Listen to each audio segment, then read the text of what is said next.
Hi, welcome to the second training session of the Open Security Summit. This is going to be a really exciting and very important topic, given the fact that probably all of us are still in lockdown these days. I just want to go very quickly through a couple just key concepts about the summit, just reinforce some of the ideas and walk you guys through it.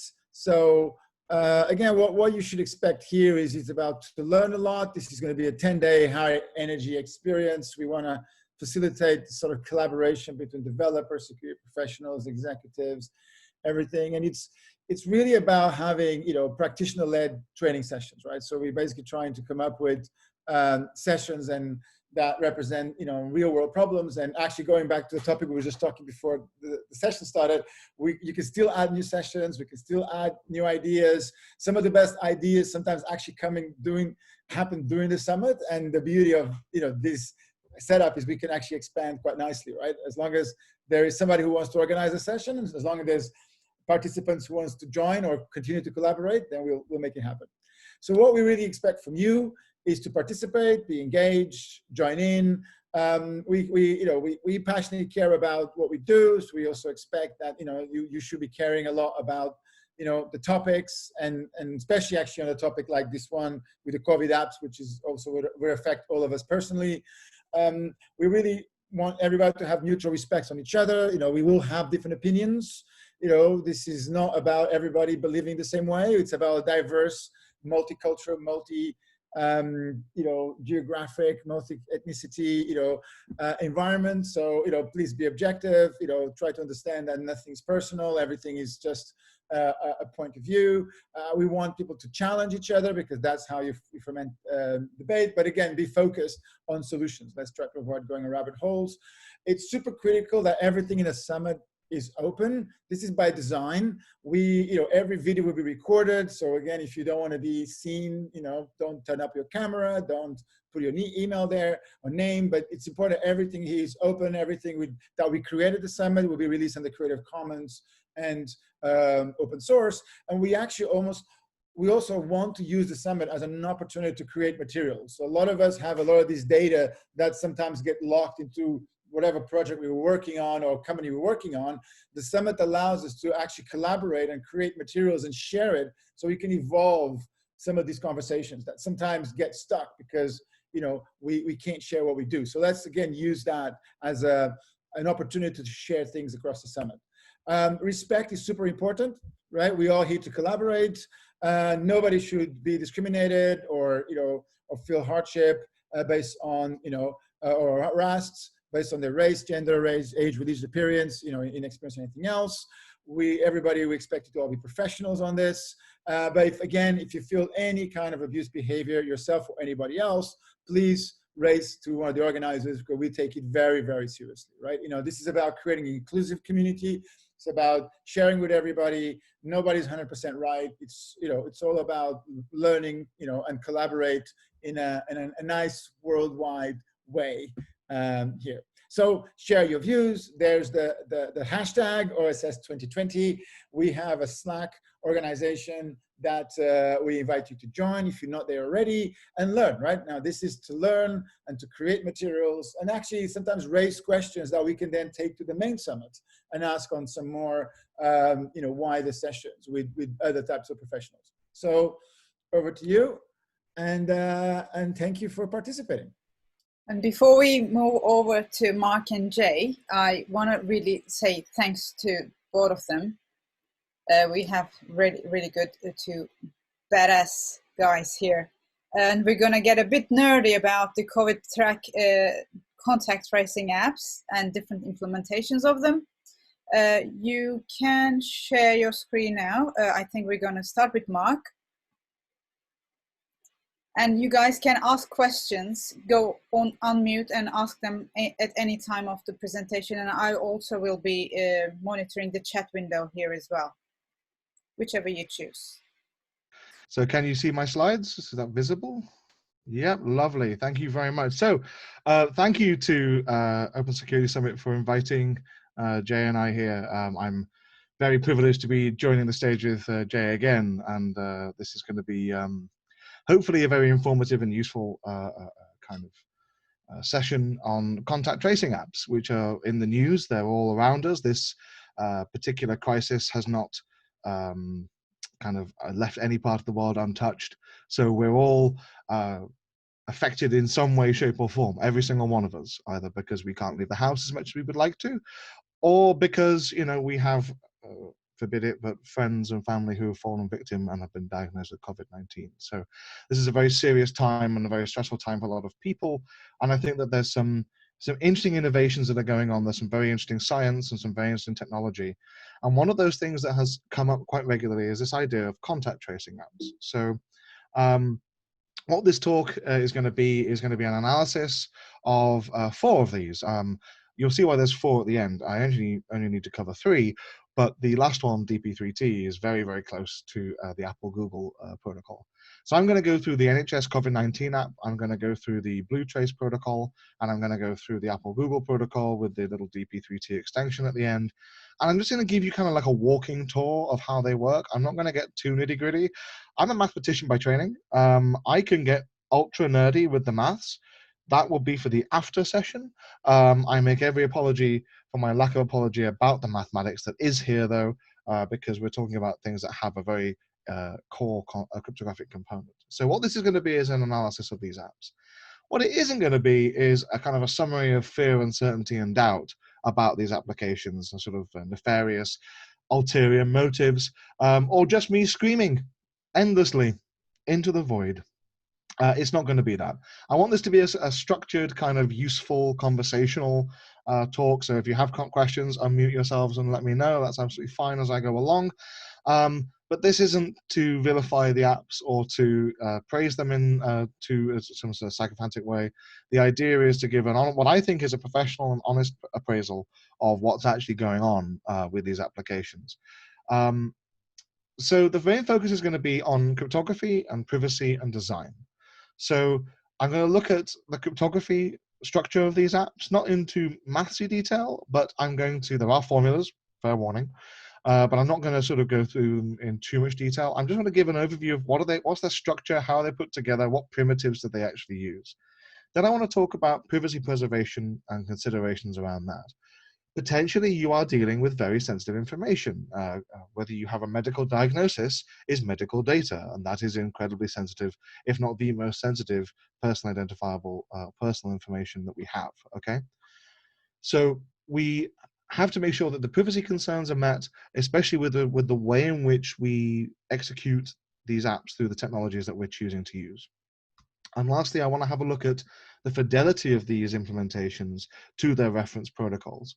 It's one thing to say you've got a very good protocol. It's another thing to say that that protocol has been implemented properly in the apps. So I'm not going to go into exhausting detail. I'm going to give just a summary of things that I've noticed, things that I've found, and kind of my own research into these apps, looking at solutions worldwide to try and understand what's going on.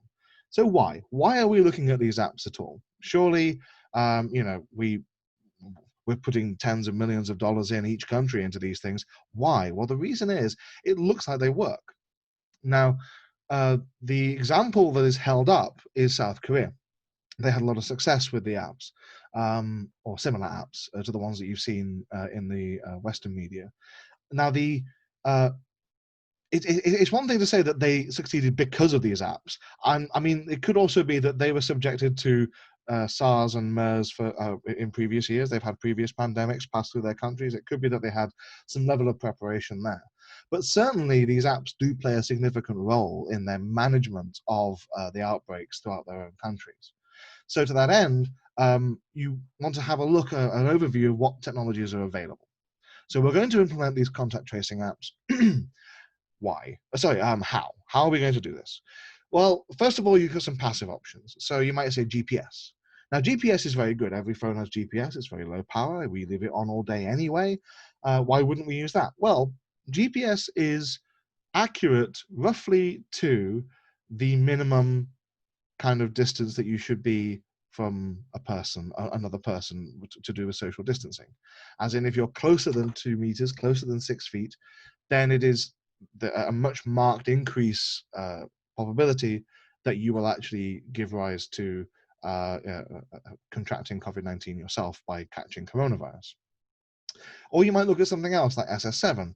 However, and SS7, for those who don't know, is the kind of telco backbone protocol. So when you move countries, when you go to France or to the US or wherever, and you connect and you go roaming, that the negotiation of working out whose bills you pay and whether you're allowed to go roaming or not takes place over this network SS7.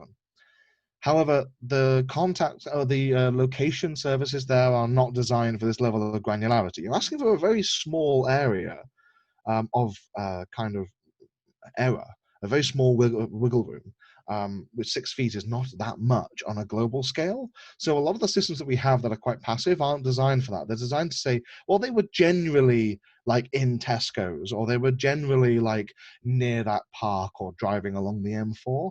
They're not really, they were very close to Alice and we think they might have given Alice a virus.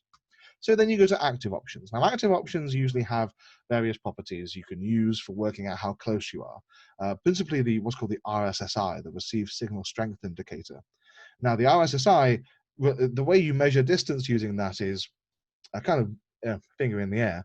But what you do is you say, right, we know that strength of a signal falls away, it decays logarithmically, inverse square from the distance between. So there's a kind of a stopgap where you're a certain number of meters away and you can't tell the difference. But there's a certain level at which if you are louder, as in your signal is stronger, then you must have been within a certain contact distance. And therefore we can infer from that that you were within a certain contact range of another person's radio. We assume that that radio was attached to the person, as in they didn't sort of throw their phone at you. And from that, we then infer, well, if there's a diagnosis later on, you may have come into contact with coronavirus. So Wi-Fi could be one option. You could say, well, we're going to put things in AP mode. That'll work. And yes, it would work. However, Wi-Fi is quite power hungry because of all the channels that it uses and the way in which it sort of broadcasts things. It's a very power hungry, because Wi-Fi emphasizes reliability and speed and carrying bulk of data over Bluetooth, for example, which is the option that most people have kind of settled on. Why? Well, Bluetooth Low Energy genuinely is low energy. It's roughly, from what I remember, I think it's 100 times more efficient than regular Bluetooth. So it's a very low power protocol. It does, so you can leave it on, and that's fine. It does, however, have some privacy considerations. It rolls its hardware address, the MAC address of the actual radios change very, very frequently. So when you implement an app with those, what you have to be mindful of is the fact that you're kind of undoing some of the considerations of that technology. But aside from that, Bluetooth is kind of very well poised. And what you would say is, well, we're going to use Bluetooth because it makes the most sense from a kind of an efficiency, a time saving, and a power consumption point of view. So there's some discussion. There's an article from Wired if you want to go and have a look, which is kind of a side note that other people are looking at other technologies that could be used. I doubt you'll have something like NFC being used because you'd have to break social distancing to use NFC. That's really like not practical. So I don't think we're going to see proposals with that, although maybe someone somewhere will work out a way of doing it. Very unlikely because of the way that the radios work. There are other options. So if you wish to have a look at those, there's an article by Wired. There's also quite a famous article from the inventors of Bluetooth saying this is not suitable. The reason they're saying that is that they had a lot of consideration to do with the privacy aspects of Bluetooth, as I mentioned. The rolling MAC addresses, the actual hardware address is changing all the time. So to make a contact tracing app, you have to undo that functionality. You have to roll that functionality back in order to actually have contact tracing.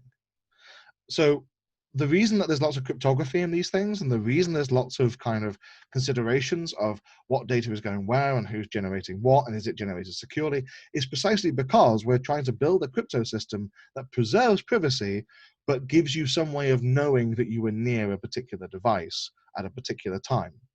So it's a bit of a tightrope that you're trying to walk with these applications. One question I have been asked a couple of times about these apps, and this is kind of the last side note I promise, which is that why would you want to look at these? Surely you just say, well, the reason is that normally you would say with a disease, well, if you have these symptoms, X, Y, Z, then stay home because you're probably infected. The problem with SARS-CoV-2 is that you can spread the virus without being symptomatic. You can be infectious without actually having any symptoms presenting at all. That's what we're trying to work out. Okay, we're trying to give a way of working out who were you close to while you may have been symptomatic, and then can we alert them that they are also about to be symptomatic but are currently contagious. So it's all about trying to manage that transference from people who don't know that they're infected to other people who then won't know that they're infected until they've already potentially infected a load more people. There's trying, again, if you remember from early on, there were lots of diagrams of cutting trees, branches in trees, of contact trees. So it's trying to sort of reduce that as much as possible. So here's the overall workflow. Broadly speaking, every single app that you look at will have this workflow. The way they do it is very different. Who generates what is vastly different between various protocols, but broadly they have the same structure. So first of all, there's some kind of onboarding. You download an app, something happens, and then each user acquires a unique ID. Once you have that, you can then do contact tracing. So you've assigned some kind of identifier to each user, then there is some way of doing contact tracing, ideally that's nice and privacy preserving and doesn't disclose who someone is too easily and all that sort of jazz. And you actually swap the information over Bluetooth. That means you're going to actually transfer the data. And then you have some way of handling a notification of diagnosis. So someone who's been walking around living their lives, coming into contact with people, goes and gets a diagnosis for COVID-19. They are confirmed as being are suffering from it. They've contracted coronavirus. And then we need to then alert other people who they've been close to. So how do you actually do that? That's the last part. So you've got these three main phases, and this is kind of what they look like. The Alice Bob structure is just standard cryptography. So you've got Alice and Bob, and they generate some or are assigned some user IDs. They then do some sort of contact tracing. So that's the Bluetooth broadcasting here. And then if Bob becomes ill, there's some kind of back end here, even in the, they call it decentralized. I'm going to come on to that later as to why they say decentralized. They still have central servers for certain things, but there's a reason that you can call them decentralized. So there's some server, usually in the cloud it would be now. Maybe 10 years ago we just said on-prem somewhere, but now it's almost certainly in the cloud. There's a diagnosis notification, and that notification leads to contact notifications. So broadly speaking, all the apps have this structure. They look like this. In fact, I use this slide as my prototype for all of the protocols going forward.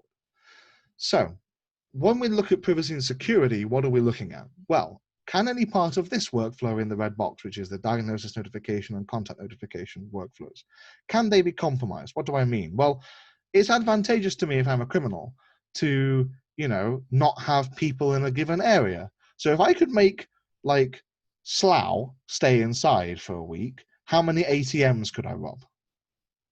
Right? If I can just send a broadcast and make Slough stay inside because I send a load of fake broadcasts and then I make a fake diagnosis notification, how, could I use that? Like, people say, oh, that would be very naughty, Mark. Yes, that's because that's what criminals do. There is genuine kind of concern for what could actually be done with these applications. Likewise, when it comes to the broadcast section, can these broadcasts be spoofed? Can I make it appear that someone was near someone when they actually weren't? And likewise, can I go the other way? Can I work out who is who? Can I break the privacy? Can I work out who is who based on the Bluetooth beacons that I see? If I capture enough Bluetooth information from a given area, can I work out exactly who is who and who went where? So these are the kind of considerations that we're looking at. The last one, just to really emphasize it, is that a diagnosis is medical data. So how you handle that is really important. If you end up submitting that information somewhere, you must do it knowing that this is medical information, okay? No, it's not probably the most, I'm sure that people's friends and families would know about their diagnosis, so it's not like something that they would necessarily keep totally private, but this is sensitive information. In fact, it's the most sensitive information that we have a category for. So with ASVS, this should be level 3, for example. So if you're going to store that, you need to make sure that you're doing it properly. So let's actually get to it. This is what we're here to do. We're here to actually look at some applications. So here's me looking at the NHS app. Here's a little bit of backstory. So the draft design was published in April 2020. Then the first candidate was released on the 6th of May to the Isle of Wight, which meant that everyone had a copy within a few hours. Then by the 8th of May, they announced that there was going to be a second app, and it was going to use the Google Apple protocol. So a lot of this was moot before I ever gave this talk the first time round, and it's even more moot now. But it's an interesting example because I think some mistakes have been made, and I think that we can learn from these. So how does it work? Right. Each user generates an installation ID when they download the app. Okay. So the installation IDs are unique. They then receive a master public key. So there's one master ECC key. It's using curve P256 for those who are playing along at home. That master key is then sent. They generate their own ECC keys, and then they send their user public keys to the server. Then they all do ECDH. Elliptic curve Diffie-Hellman is really easy. When you have your private key and someone else's public key, and they have your public key and their private key, then ECDH takes place. ECDH happens, that generates what's called the Z value, okay? So the Z key is the kind of mutual key between the main service and every user. So for every user, there's a Z, there's ZA key, ZB key, ZC key, etc., etc. That is then the key. Sorry, I have a question. Does that work like a token? Yes. So the key is used for all the encryption. So once the public and private keys have been exchanged, once the public keys have been exchanged and the private keys have been used to do ECDH, the Z key is an extra layer of cryptography that is used for encryption all the way through from here on in. The actual tokens are derived in this way. So that leads me nicely into actually what's actually broadcast, because of course you have to transmit something. So the way that works is you take the ZA key and you take the public key and you use a KDF, key derivation functions, to generate your kind of actual encryption key. You then take the start, end, install ID, and country actually from the spec, and then you generate what's called the BV broadcast value. If you don't like maths, I make every apology. Here's a non-maths explanation. Each user generates a value, broadcast value, BV, that is their public identifier for that day. Okay, so they generate one ID that is broadcast per day. The contact tracing then takes place like this. So Alice is going to send out her broadcast value for that day. Bob's going to receive it. He is then going to generate a P parameter, which is formed of the broadcast value, the transmit power, the transmit time, and an authentication tag. They're using AES 256 in GCM mode, so there's an authentication tag that gets put on the end, just as a validation, so that the server can check that it's all kosher. And then when that's done, the server is then going to log all of the contacts. So when there's a diagnosis, the notification comes in, and the server uses the same algorithm to work out the install ID of the person with the diagnosis by means of this master private key. So they have the master key. They can then work out what the install ID is. They can then use that to generate all the broadcast values that they would have been sending out for each day. And when they've done that, they can then work out who to tell, because they have they decrypt all of the P parameters and they do all the matching. So everything takes, I mean, there's centralized systems, and then there's this. This is aggressively centralized. The reason why, I guess it's the epidemiology. I think this was designed by epidemiologists as opposed to people who want to do contact tracing as a service. This is contact tracing for epidemiology. So although it's the same phrase, it means a very different thing. And I'm going to come on to that in a little bit later. So here's just a very basic pros and cons table. This is not by any means exhaustive. I've not done a full pen test on this app. I've just kind of looked at it and poked at it and, you know, sort of hit it with a stick and saw what happened when if you made it cry.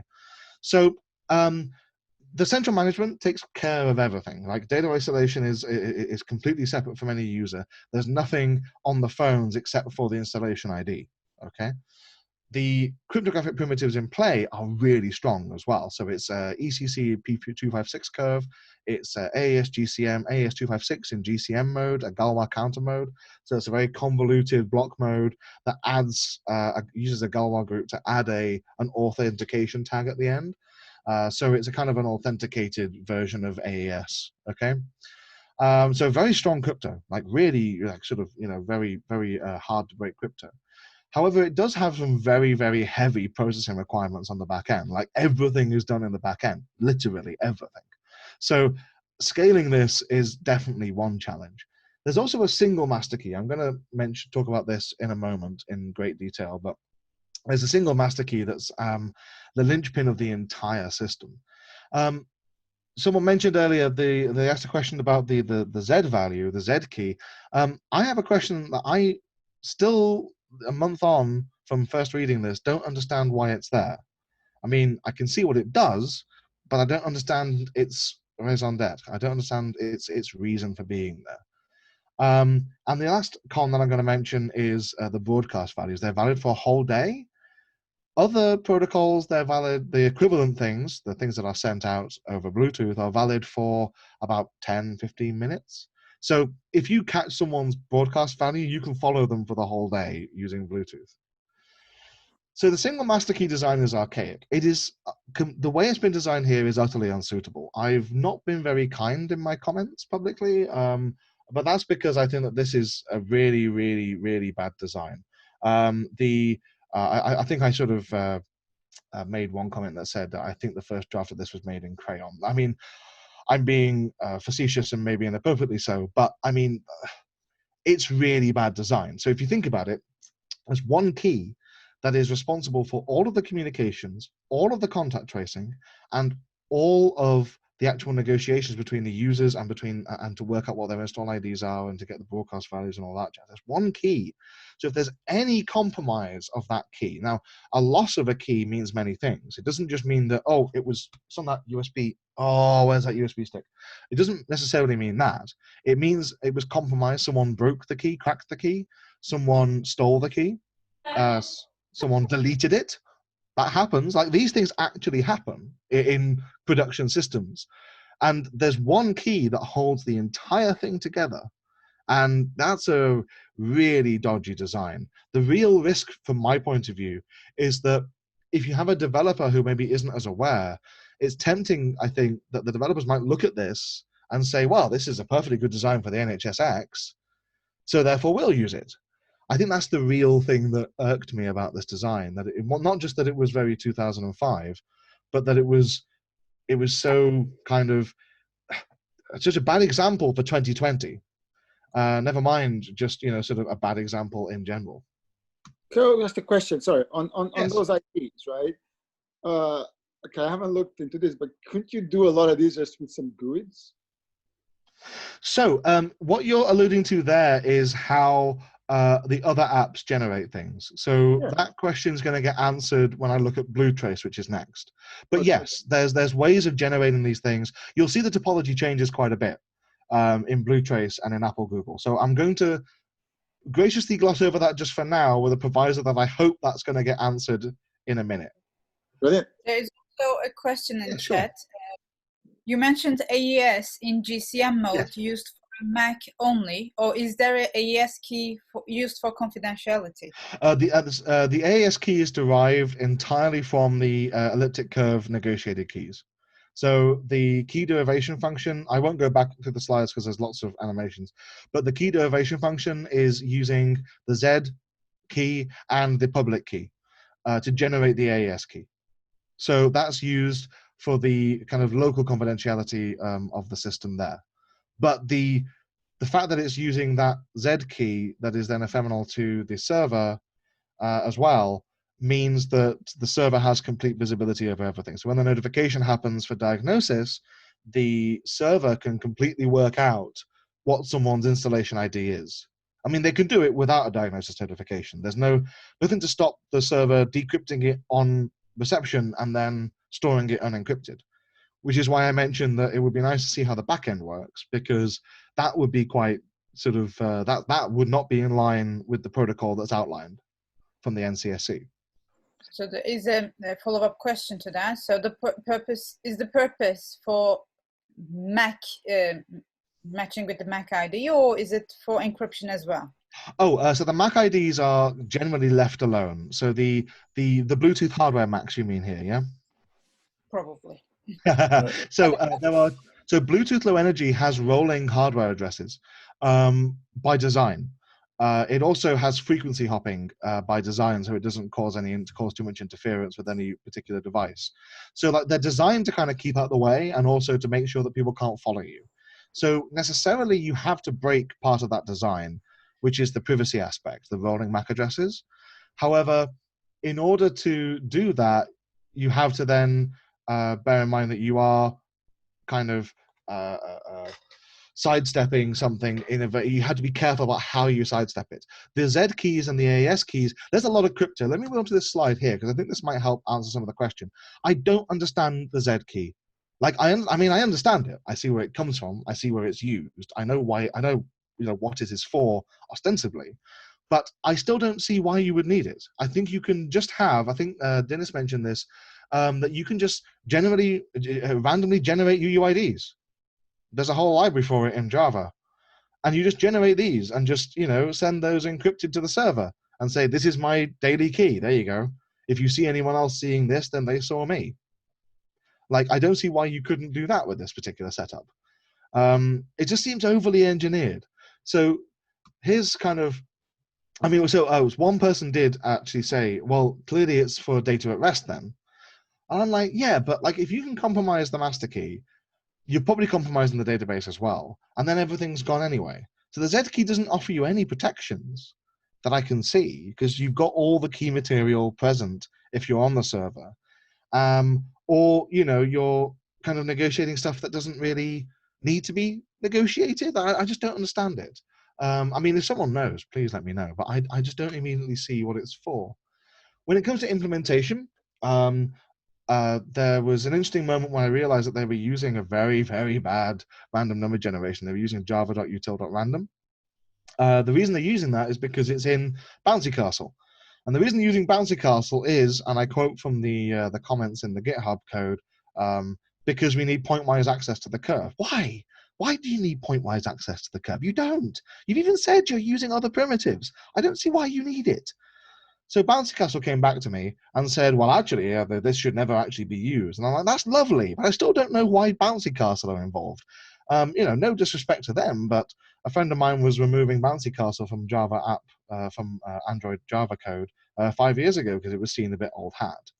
The rest of the app uses JavaX. Like, there's something really strange about that. I think that's going to be my overall take on this. That the NHS app, isn't that java.lang.random the one that actually doesn't create random numbers? Yeah, that's the one. Yeah, exactly. That's the. So if you look here, that's the code. That's an LCG. For reference, I gave a talk on these B-Sides London 2018. For reference, we've known that LCGs are linear congruential generators. We've known these are rubbish, shall I say, for generating random numbers since 1968, 3 years before the internet was dreamt up. Like, we've known this is bad. You'll see there's some other stuff that's kind of saved by good fortune rather than good measurement in BlueTrace, which I'm coming on to next, to do with an interesting fact about Kotlin, which I think you'll love. But yeah, like this is like the code exists. It's in the code base. I haven't found a way that it's used, but even so, like you should aggressively try to not have this code in there. Yeah. It's really odd. My overall, like my kind of assessment of the NHSX app, it's odd. That's the word I'm going to use. I'm not going to say it's terrible because there's lovely mathematics involved. I like maths. Math numbers make me happy, but I'm understanding the numbers. I just don't know why they're there. And especially when you look at the next app, you're going to say, well, this seems a bit over-engineered, you might think. And you'd be right to think that because I think it is over-engineered. And it's aggressively centralized from designed for epidemiology, clearly.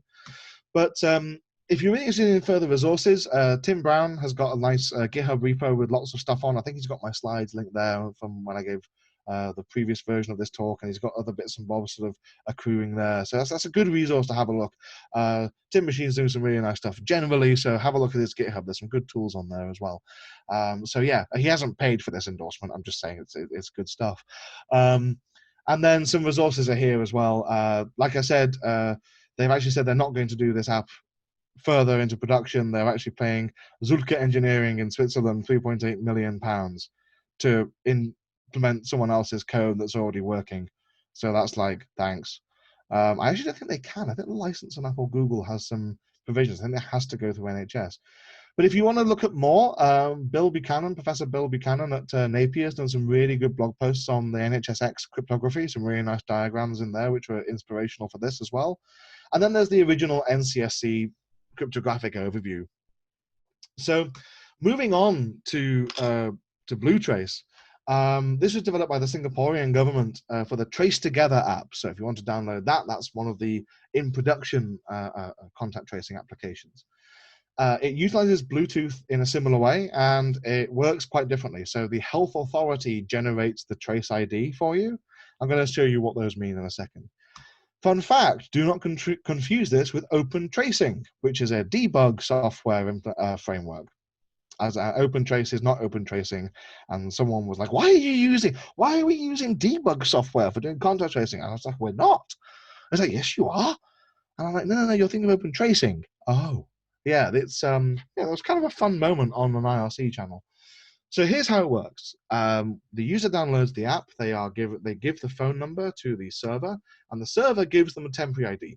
What the server actually does is it generates them a user ID, and then they generate the temporary ID each day for the user. So there is, again, one master key, but it's an AES master key.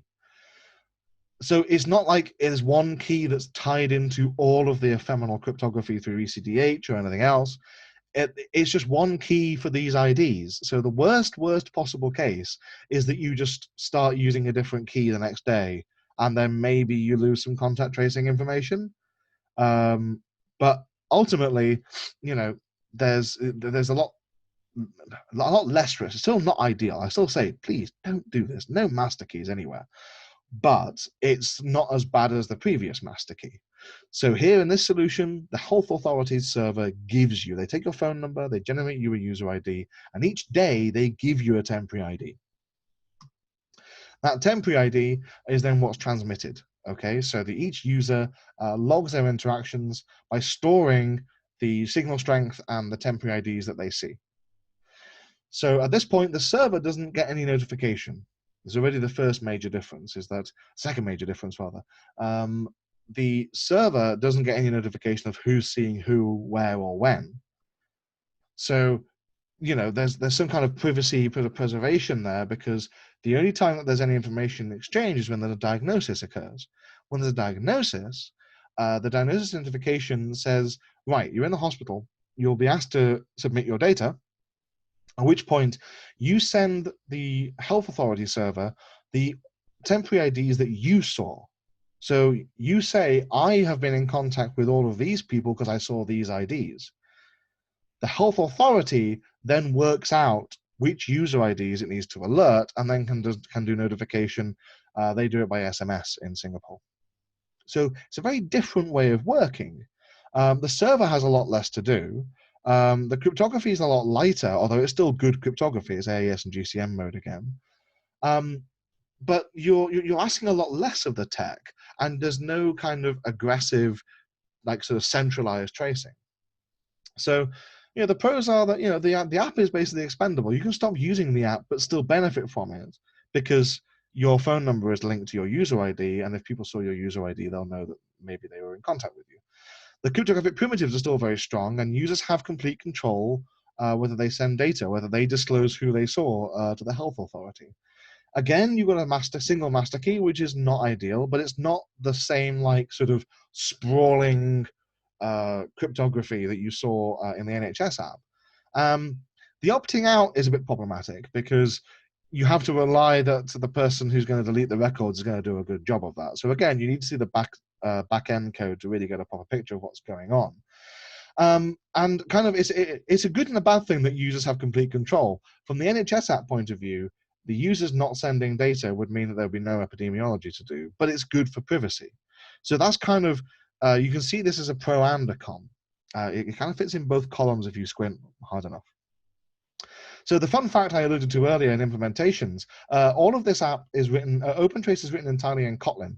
Kotlin, I found out, does not currently have a cryptographically secure random number generator unless you write a wrapper for java.util.secure_random.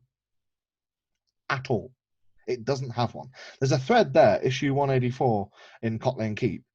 that is expressly dealing with what do we do about a decent random number generator. And I have some thoughts that I keep meaning to put into that channel so that they have the maybe some benefit. They generate user IDs occasionally. So there's an option in the protocol where the user doesn't request a user ID, the user generates the user IDs and sends those to the server under encryption. For that code, it does use Java's random UUID, which uses java.util.secureRandom, so it's fine.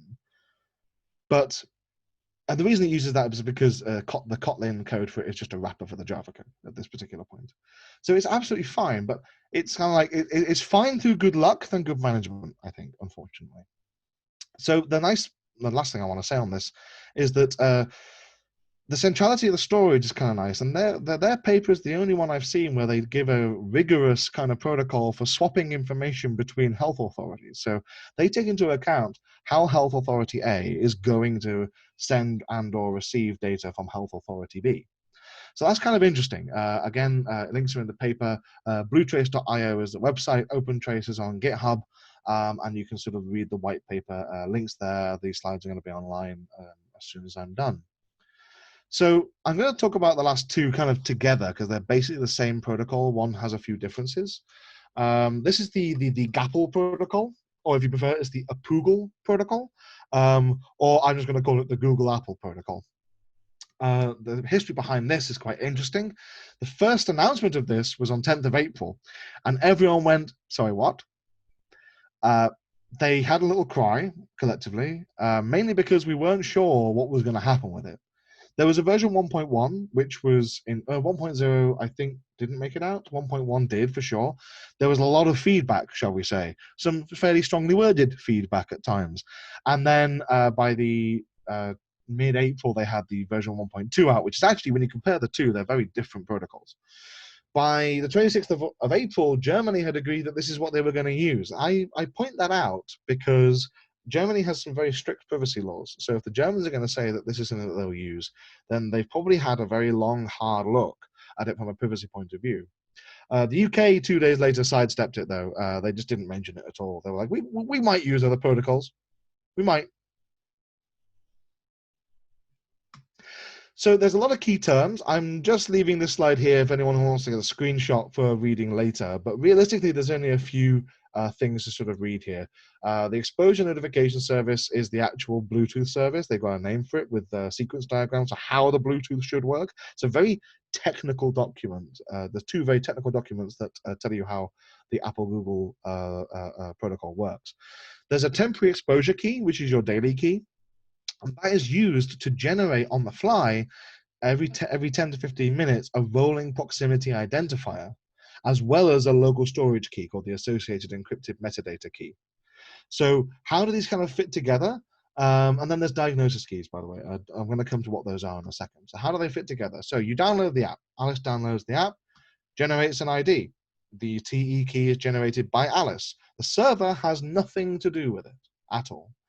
The temporary exposure key is the key, this kind of the seed key for that day, and it's used through HKDF to generate the RPI, I think called the Raspberry key. It isn't, it's rolling proximity identifier mark, and the AAM key, and those are used to then encrypt stuff for the AAM key or to be transmitted, which is the rolling proximity identifier key. So there's no contact with the server whatsoever. Everything rolls through quite straightforward primitives. These are AES-128 in counter mode, CTR mode. So it's weaker crypto, but you'll see why in a minute. I think it's justified.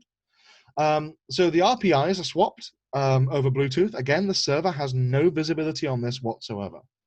And then when there's, so the way that works is the RPIs are generated by Alice and also by Bob. Bob then looks at the RPIs as a detection, takes the signal strength and time and all that sort of stuff, and stores that as what's called the associated encrypted metadata. That storage is then what is then going to come into play in a moment. So what happens when there's a diagnosis? So when there's a diagnosis, you, for want of a better phrase, you expose yourself. The way that it works is you take your temporary exposure keys, your daily seed keys, and you send those to the diagnosis server where they become what are called diagnosis keys. So the diagnosis keys are downloaded every day by all the users, and they do a check. So the reason I think there's weaker cryptography is because AES 128 and counter mode is because you have to do a lot of kind of legwork in order to make this work, right? So the user apps download this data and they do a check and see who's been in contact where. Now, there are quite a few pros. There's minimal server infrastructure. I'm fairly sure you could make an implementation that would run quite happily on a Raspberry Pi 4 for sure. There's very strong privacy considerations. The servers, and nobody but the users are involved until the users decide that they want someone else involved. And it's also very well suited for low power because there's kind of low power algorithms that are good algorithms. The reason I think that the AES isn't broken is because the reason I say it's a weak cipher compared to the other apps, but it's not detrimentally so. The reason I say that is because it's small amounts of data that you're encrypting. So people rail against like ECB mode, ECB tux is the example, but ECB tux is a fairly big file where you can spot a lot of structure and information, as opposed to, 16 bytes of data, which is not a lot. If you have only 2 or 3 blocks, counter mode is probably fine because you're not going to give away enough information there from a cryptographic point of view. At least that's what I think. It's prone to replay attacks, but they all are. If you go back and think about replay attacks, they're all prone to someone sniffing a Bluetooth identifier of some kind and then replaying it somewhere else. The reason I've included it there is because I wanted more than just one thing in the comms column. Totally honest about it. There is a paper by Yablongovili, which sort of goes through quite an in-depth threat analysis of this. It's not quite a full threat model, I don't think, but Dennis, I think you'll find that interesting in particular in terms of sort of looking at the way these apps can be, sort of modeled. There's some announcement links here, and the actual reference design is all published on GitHub. And I'm going to very briefly go through, and it is literally brief. It's one slide. Don't worry. Is there some questions? Yes, in about 1 minute. Well, three, okay. Maybe okay. 5, 3 to 5. Okay. Is that okay? Sorry. So just so I can get this through, and then because Apple, Google, and this go very well together. So you might refer to this as Apple Google 2.0. It's got a lot of improvements. So it's structurally the same. So users generate their own what are called seeds. They were called temporary exposure keys before. Now they're called seeds, seed keys. They generate their own, and then they use that to generate 15-minute, once every 15-minute rolling identifiers. However, there's an optimization in the search. So when you observe a load of tokens and then you download the diagnosis keys, they've worked out ways of minimizing the download sizes and improving the speed by means of a cryptographic thing called a cuckoo filter.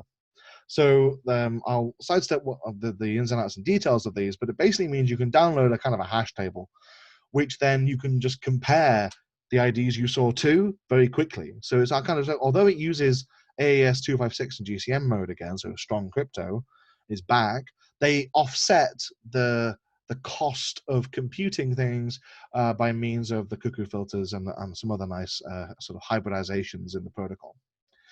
And they also have a nice feature that is adjustable seed windows. So usually set between 2 to 4 hours.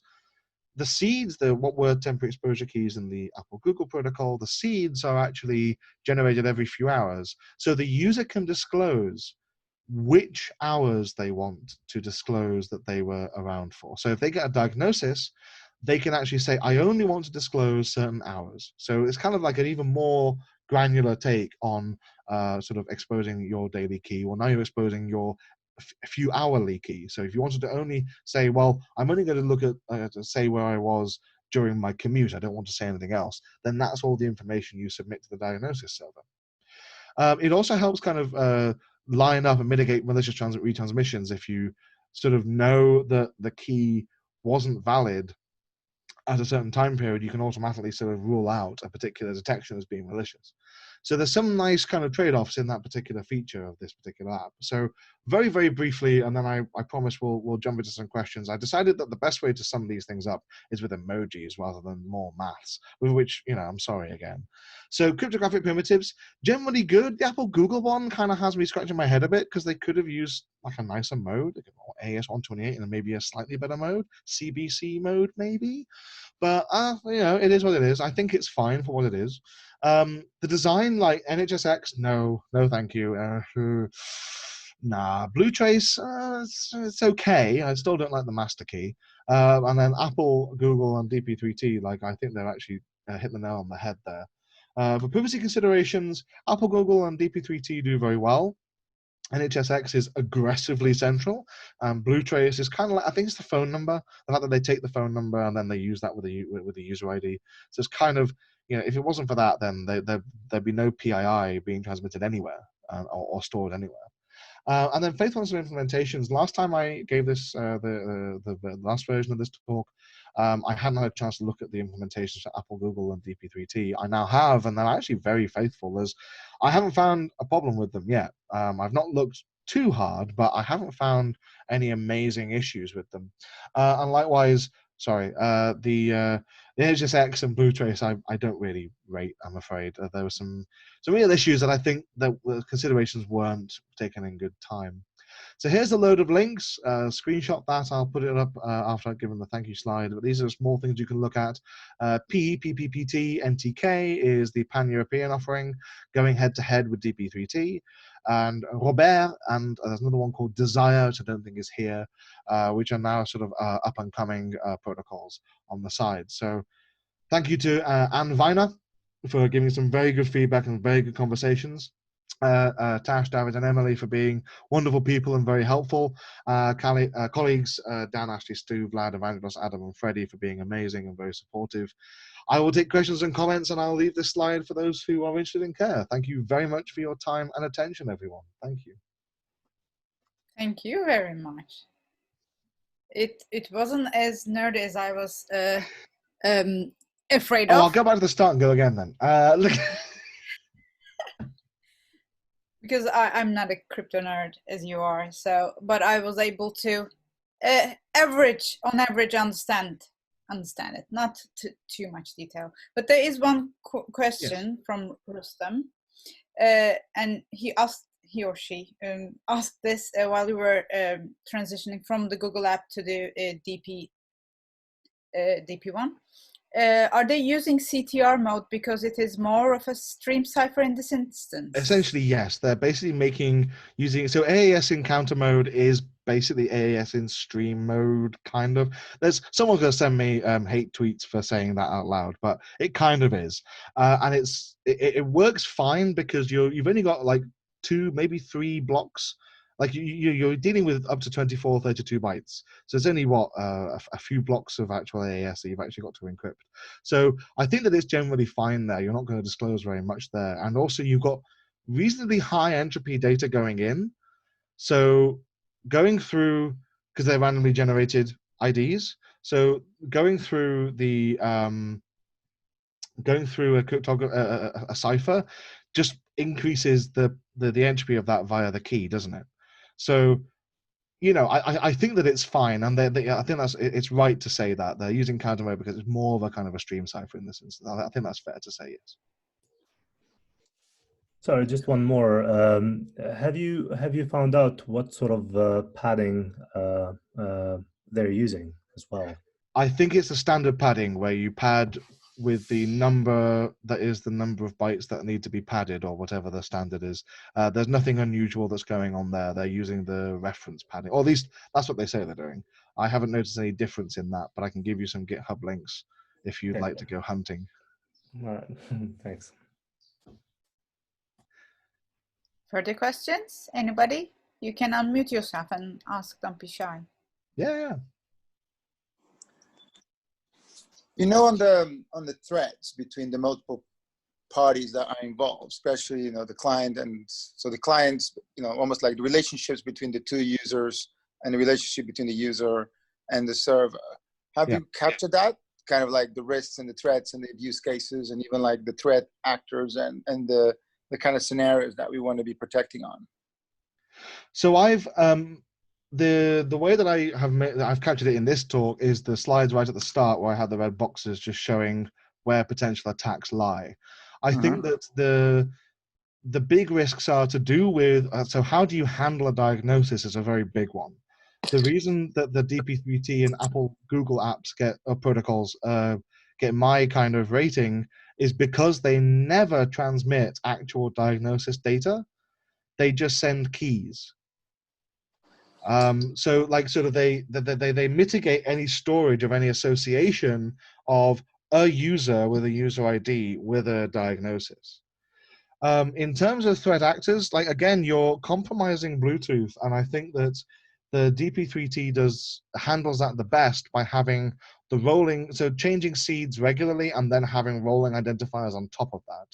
So there's so much entropy and the potential entropy in that particular setup that it's very hard. By the time you could possibly guess a key, it's long gone. It's disappeared into the ether or wherever 56 kb PBS modems went. There's a lot of kind of consideration there. Converse with the NHS app, which is a data aggregation application, really. And I'm fairly sure that the kind of data they're storing it looks like it's epidemiological.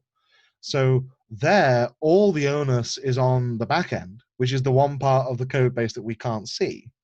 But all of the responsibility is then held at the back end. Like the app does very little except send out some Bluetooth beacons and hold a user ID, which is reasonably straightforward. Apart from the BLE and so on the Bluetooth side, was there any transport security that you've seen when data was transferred to the back end? So I've seen TLS 1.2, 1.3 involved. I've seen HSTS, the usual stuff you would look for transport-based stuff, standard transport stuff. The only one that tries to actually have like a layer on top of that is the NHS app, where they have, where is it? Oh, no idea what I did there. Where they have this bit here. Sorry, flashing of things. So here, when you have the Z key, this Z key is able to then encrypt the communications on top, so that when this information is then submitted, you've got something encrypted with ZA being encrypted with ZB. This should actually say AES256 GCM in front here. Sorry. So you've got like sort of lots of information being kind of bundled up there. So in terms of apps that have extra layers of security, the NHS does, and it seems to be implemented very well. Yes, there's some spurious primitives, but I've not found a way of getting from sync to source, or from source to sync. But to answer your question, there's only one or two that I'm aware of that actually have like this extra layer. Other than that, they just rely on standard TLS 1.2, 1.3, etc., etc. Okay.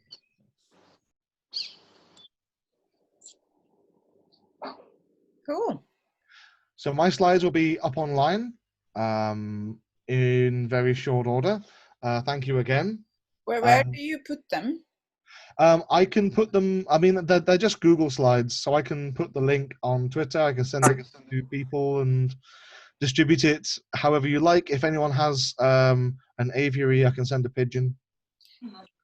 I can put, if you can put the link into the session description on Hey Summit, and I can put it into Slack as well, so people can. Absolutely. Yeah. What we'll do is we'll create a copy of it on the Open Security Summit Google account, and then we'll publish it so it's available on the page. So yeah, perfect. For people. And we also put in that with the video for this session.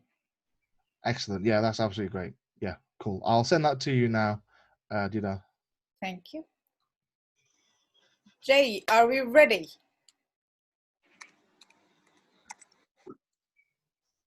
Yes, I think so.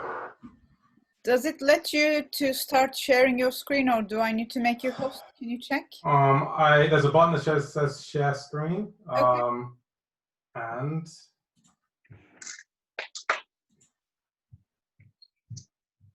how's that?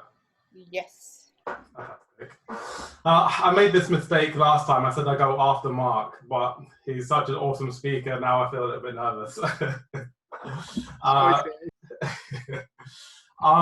So Mark did speak a lot about how these apps work, and a lot of detail about kind of what they're doing under the hood.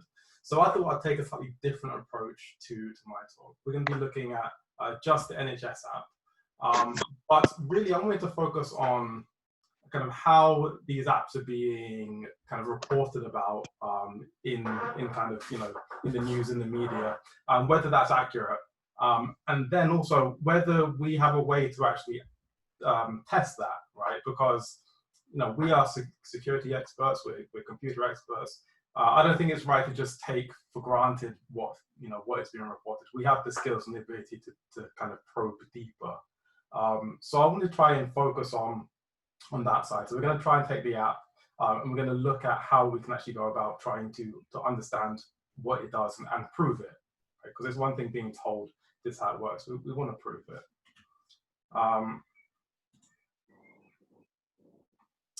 My slide isn't moving on. Okay.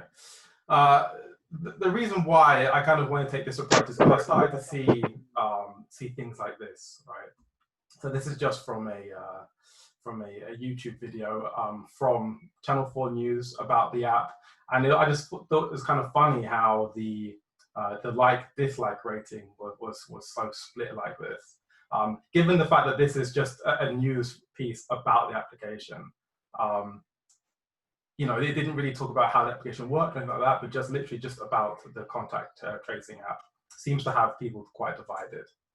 And then reading through some of the comments, I thought was also particularly interesting. And I like this one here that says, you download the app and then the government, the FBI and the CIA monitor you 24/7. Another one is as if they would need an app to do this, but also, you know, this contact tracing app is based in the UK, so it's unlikely the FBI are using that to monitor us. But again, it just shows to me kind of how much misinformation there is about these apps, but also how much people do seem to care about their privacy. So, you know, looking through some of the popular news outlets and things, we see articles like this. So UK finds itself almost alone with centralized virus contact tracing app. It probably won't work well, ask your location, and may be illegal. So, no, it really isn't surprising there is such a divide, right, between the fact that people want to keep themselves protected, but also if they're being told that the app is doing this thing, they want to keep their privacy. So, as I mentioned, we're going to really be talking about the NHS contact tracing app. So we're going to understand firstly what contact tracing is, then try to understand, based on what we see in the news, how much of that is true, how much we have to be worried about, and how much maybe is just some kind of clickbait headlines to try and draw kind of, you know, viewers on for advertising purposes and things. And we can try and understand whether this is an invasion of privacy. And as I also mentioned, we are going to see, we're going to try and do some of that live, right? So we're going to take the app and we're going to try and look for evidence of some of the things that is being reported on. I hope. If not, I think I've got some screenshots I can show you, live demos. I'm sure everyone here who has done one knows that they don't always go too well. If people do have questions, by the way, just ask throughout the talk.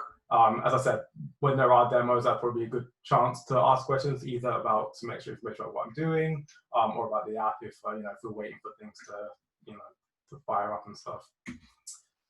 So, just very, very briefly, my name's Jay Harris. I'm a pen tester.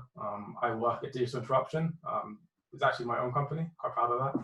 And I enjoy looking at mobile apps and radio stuff, actually. So this NHS contact tracing app was kind of a fantastic way for me to look at both of those things, right? Because it has the Bluetooth side, which is the radio, and it's obviously a mobile app. So personally, just from a kind of an interest area, this is one that really kind of made me want to look at it. So contact tracing, firstly, right? Does it work, and why is everyone so scared? Well, contact tracing is actually something that we've been doing for a long time. There is that trope, we've seen it in films and TV shows and things where someone gets some kind of STI and they have to phone up people that they've been with and tell them they need to get checked themselves. This is contact tracing. It's a kind of a well-known way to understand how kind of viruses or diseases being spread. And when it comes to doing it this way via phone numbers, I don't think many people are really worried about it. Right? If you're told that you've got to phone people up and tell them, maybe that they may come into contact with something or something like that, it's not really seen as a big deal. But of course, it has limitations, right? This works when you know who you need to contact. In the case of something like COVID, it's unlikely you will. It's unlikely that you'll know exactly who you have to phone up. Either don't know, you could pass someone in the street. You may not have their contact details. So when we're in more of a situation like this, having to rely on those manual methods, which by the way are currently being used. Doctors will ask people to do some form of manual contact tracing if they've been diagnosed with COVID. But when we're in large crowds, that doesn't work. So actually, I think relying on technology can make sense, right? We want to lean on what we do have. And a lot of us have our phones with us all the time. So I think it really does make sense to see if we can kind of shift contact tracing to some kind of technical way of doing it, some automated way, something that doesn't have the limitations of the manual approach. But a lot of people are against it because they see it as an invasion of privacy. Right? Who is in control of this data? What are people able to learn about me from this data I'm giving up? And I guess there was a question there about, do we give up privacy for safety? Sometimes I think the answer can be yes, but also where does it end, right? Yeah, giving up a little bit of privacy maybe is okay, but who here would be okay with governments knowing exactly where they were 24/7? I imagine most people wouldn't be okay with that. Maybe it's the case that people see this type of app or this style of app being maybe the first step into something a bit more like that. I felt there was a bit of irony here as well. So again, looking at how people are starting to how they feel about it, how the public is kind of feeling about it, I came across this tweet. So no circumstances a good idea to install the app. They track your movements, zero transparency, sent on an iPhone onto Twitter. Both very closed source platforms that are doing a lot more in terms of tracking. So it just kind of seemed interesting that even though people are aware of the privacy concerns and worried about it, at least in the case of Twitter and iPhone, they're okay to give up some of that privacy for the benefits. For us to understand whether that makes sense in respect to the NHS contact tracing app, we need to understand how that works. So that's just a question. Sure. Do you have any data on what China used when they did contract tracing at a massive scale? I don't. I've not looked into it, but I'm sure Mark probably will. Mark, can you answer that? I don't know what China are using, but I'm sure I've got a note on that somewhere. I'll have a look. I'll through my notes and see if there's anything I can find. Yeah. Because wasn't there a thing where they set up? I remember reading like 1,500 or 9,000 teams of 5 people to track it, to basically follow up, right? Surely it was not done on pen and paper. Yeah, no, they had a technical component to it. I think I've read the similar article too that you're alluding to there, but I can't remember the details off the top of my head. Sorry, I'll have a look now. Yeah, cool. Thanks. Yeah, it's not something I've looked at. I've only really looked at the UK one, but yeah, very interesting to find out what they were doing for sure. I imagine there was probably fewer privacy, people talking about the privacy issues with that, maybe. These devices, the NHS app uses Bluetooth, and Mark gave, I think, a really good description about some of the benefits of using Bluetooth low energy versus some of the other methods that could have been used.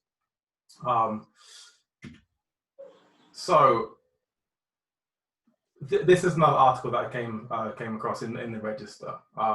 So the UK decided to break with growing consensus and use contact tracing that is centralized. rather than follow the decentralized Apple-Google approach. Now, to me, this article reads very much like the centralized version is very scary and dangerous, and the decentralized version is a lot better. But there are these two approaches. So with both of them, they are using Bluetooth to communicate, right? So the decentralized Apple-Google approach and the centralized NHS version, they both use Bluetooth Low Energy to communicate between themselves and allow the devices to do contact tracing. Now, according to this article here, it does say that the NHS, the centralized version, is sending data to a server, presumably meaning that the decentralized version is not. So we will take a look at the two different things. Now, in order for me to understand these things, as I said, we're going to try and do this live and understand what the app is doing. But in this case, actually, this was something that is really just about reading documentation, right? We want to understand kind of how these apps will work at a high level, and in both cases of the Apple-Google version, so the decentralized, and in the centralized NHS version, they both are documented really well about how they work. So actually, we can just read these to get an understanding, and that already should help us understand what the dangers are or the risks are of using one over the other, and whether the centralized one is more dangerous in sending data to the NHS or the centralized servers. I'm just getting some notifications on my screen. I'm trying to see if I can see what they are. Chat maybe. If there are any questions, because I can't see the chat window, just ask. I'll jump in, or anyone can jump in. Fantastic. So yeah, we'll just read the documentation. And what we learn after doing that is the centralized version, as described in the NCSC white paper for the NHS app. It uses Bluetooth like this, right? So as the devices come into contact with each other, they exchange an ID. And Mark went into more detail about how the ID is generated, and I'll discuss that a little bit later. But for now, in a centralized model, the devices, you're out and about, going to this, through the streets, through work, etc. The devices communicate an ID with each other, and these IDs are stored on the phone, right?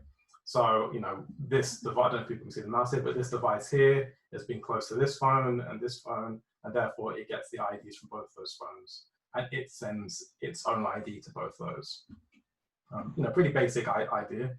And then if I, with my contact tracing app, find out that I have COVID, I can report that to the central server. And once that happens, my device then uploads the IDs of everyone that I've come into contact with. So now the server has a list of IDs of everyone that needs to be notified, they should be notified that they've come into contact with someone that is now being diagnosed with COVID. And so the centralized server will now reach out individually to all those devices, and in the case of the NHS app, send a notification that says you should self-isolate for 2 weeks. All right, so the interesting thing here, I think, is that the server is only really sending out information to the individuals that need to know. Right. And it can do this because it's using a more centralized approach. The decentralized model, a little bit different. In fact, it kind of starts the same in a way. So these devices, as you go about your daily routine, they are communicating with each other to send an ID to each other. The difference comes when I am diagnosed with COVID. In this case, I still communicate with the server, right? And I say to that server, I'm infected, and I push my ID to the server. The server then sends my ID out to everyone that is using the app. And this is how the Google Apple version works. And as we can see here, there's a kind of I think a subtle difference, but quite different in kind of the way that these two applications are kind of approach the problem. I would say maybe in this one, and actually this is something that Mark picked up as well, this one is really about telling individuals that they may have been in contact with. The other one, the centralized version, really allows the back end to kind of aggregate all the data and understand maybe where there might be pockets of kind of outbreaks and things like that, which you're not going to get from the decentralized version.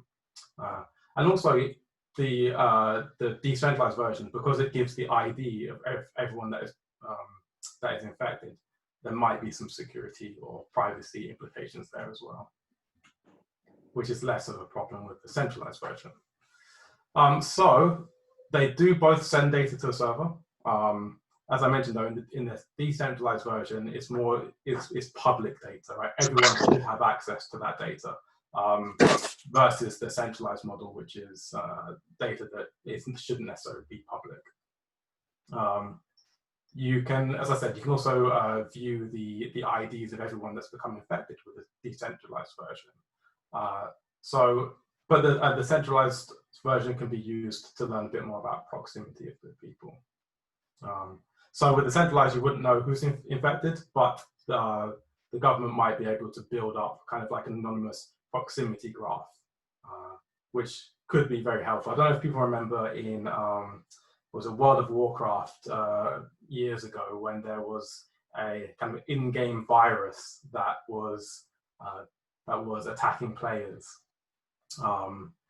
Actual scientists were interested in recovering that data to understand how that in-game virus was being spread, so they could use it to understand more about kind of how real-world viruses are spread. And so that data is actually very, very useful to people, which we'll only really gather using the centralized version. But it's good to understand why they did choose that. They do actually, in the documentation, in the white paper that I mentioned, they do explain why they picked this centralized approach. And they basically say this: it allows them to rack the symptoms as opposed to rack the clinical test results.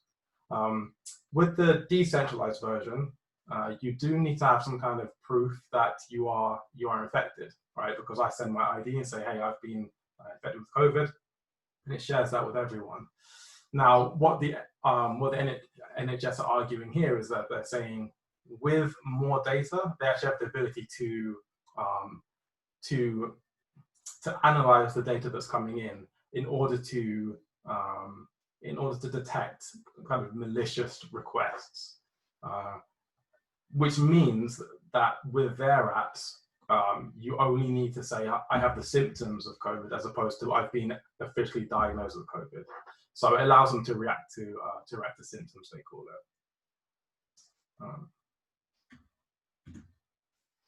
it. They also say that delays the symptom reporting. So there are some delays apparently with the decentralized version. I don't know whether this is true or not.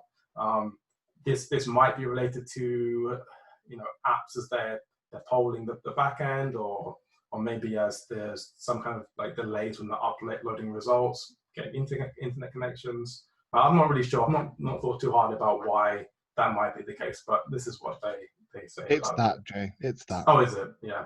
Pretty much. Okay. So apparently the centralized version will give them, they'll be able to respond quicker to people reporting symptoms. They can also do a second order tracing,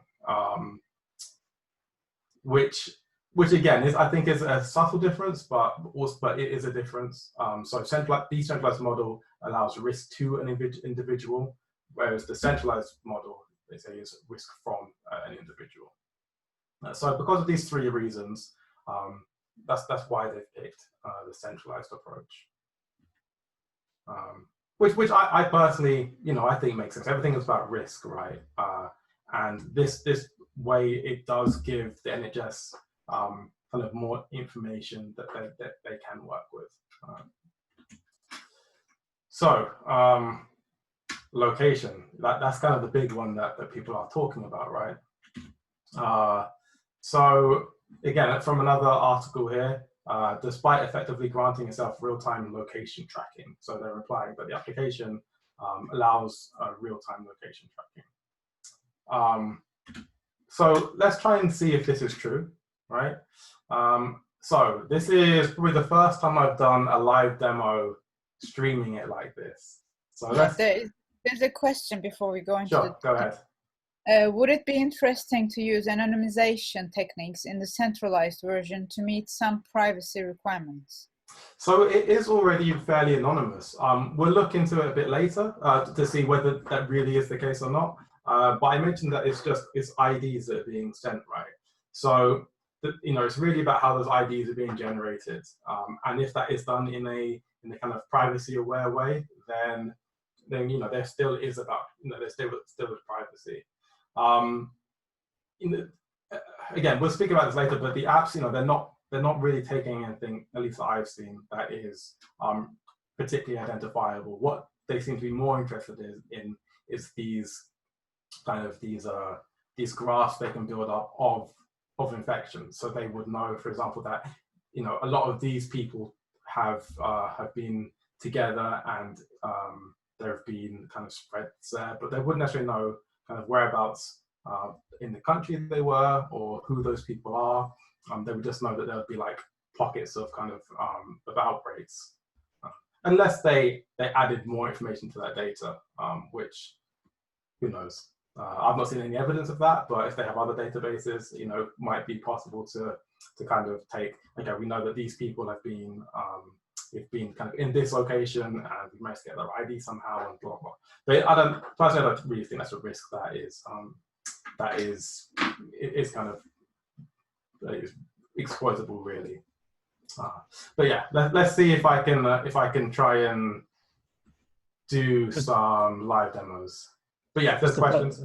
Just to follow up, sorry. Sure. What's the manifest like in terms of requiring access to resources in the phones, or the manifest? Did you say? Yeah. So what do you mean, the Android manifest? Yeah, exactly. Yeah, well, we can take a look at that actually. Yeah, okay, let's do that.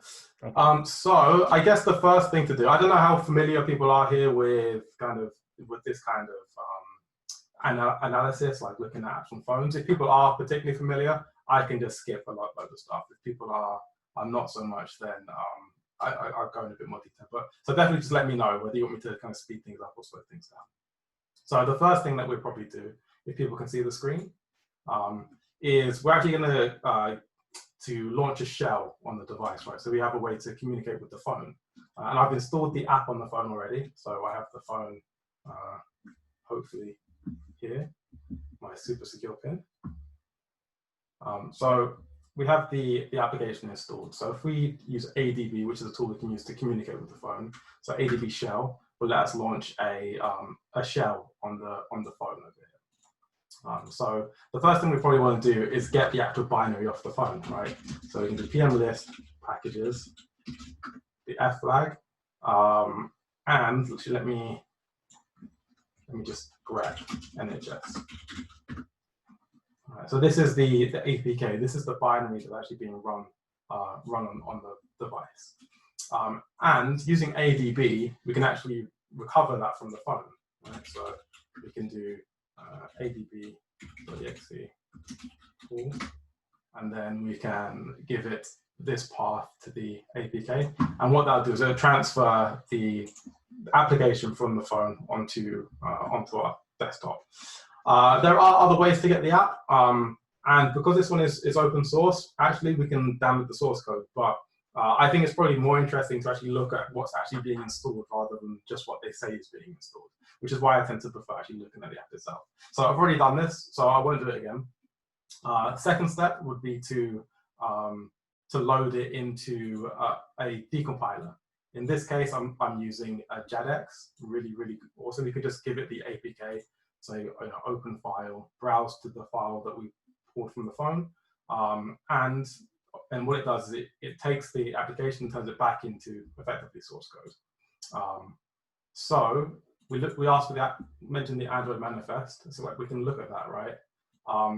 We're interested in location. We want to understand where the application really is tracking our location and sending us somewhere.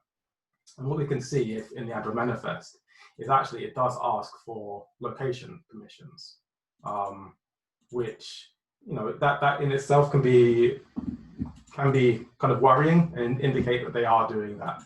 However, it's also important to be aware with Android, in order to use Bluetooth, you do need to request the location permissions. I believe the reason that they do that is because, in theory, by scanning the Bluetooth devices around you, it would be possible to understand where someone is. For example, let's say that there was a Bluetooth beacon in Starbucks. Excuse me, in Starbucks, because you walk in and they're using Bluetooth ONT advertising packets to say you get a certain discount on your coffee. If I wanted, I could have an app that sent that to some kind of back end, or looked it up on the table and I say, okay, we saw this Bluetooth packet, we know that they're in this place. Which is why I believe that Android require you to do this. But iOS and Apple don't. Looking at the iOS stuff, they don't ask for these locations, but as I said here, in Android they do. So this in itself isn't enough to say whether they do actually send the location. So what I would do at this point is you can actually save the source code, right? So what you do is save that into a directory on your desktop, which I've already done. So I'm going to just jump over to here. If people can see that, I'll go into the source directory, which is where I saved it. So this is the source code from the NHS app that we've, based on the decompiler that we used here with Drawbacks. I'm just going to jump to a bash shell because it's a bit easier to search. And I'm just going to grep for location, right? And of course, loads of things come up. I think it would be almost impractical in the time we have in this talk to check each and every one of these things. But there are a few other things that we can look for instead, right? So get last location is one of the API calls that a developer use to get some information about the location of the device. And that finishes searching. We see they don't use it. Okay, so what about so there's location update, I believe.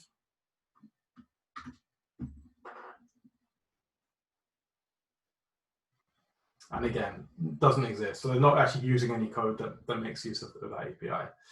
We'd probably want to check everything. I've checked a few more, kind of, before this, during this research. And I personally didn't see anything that showed that it was actually looking or collecting location about users. So any questions? Okay, fantastic.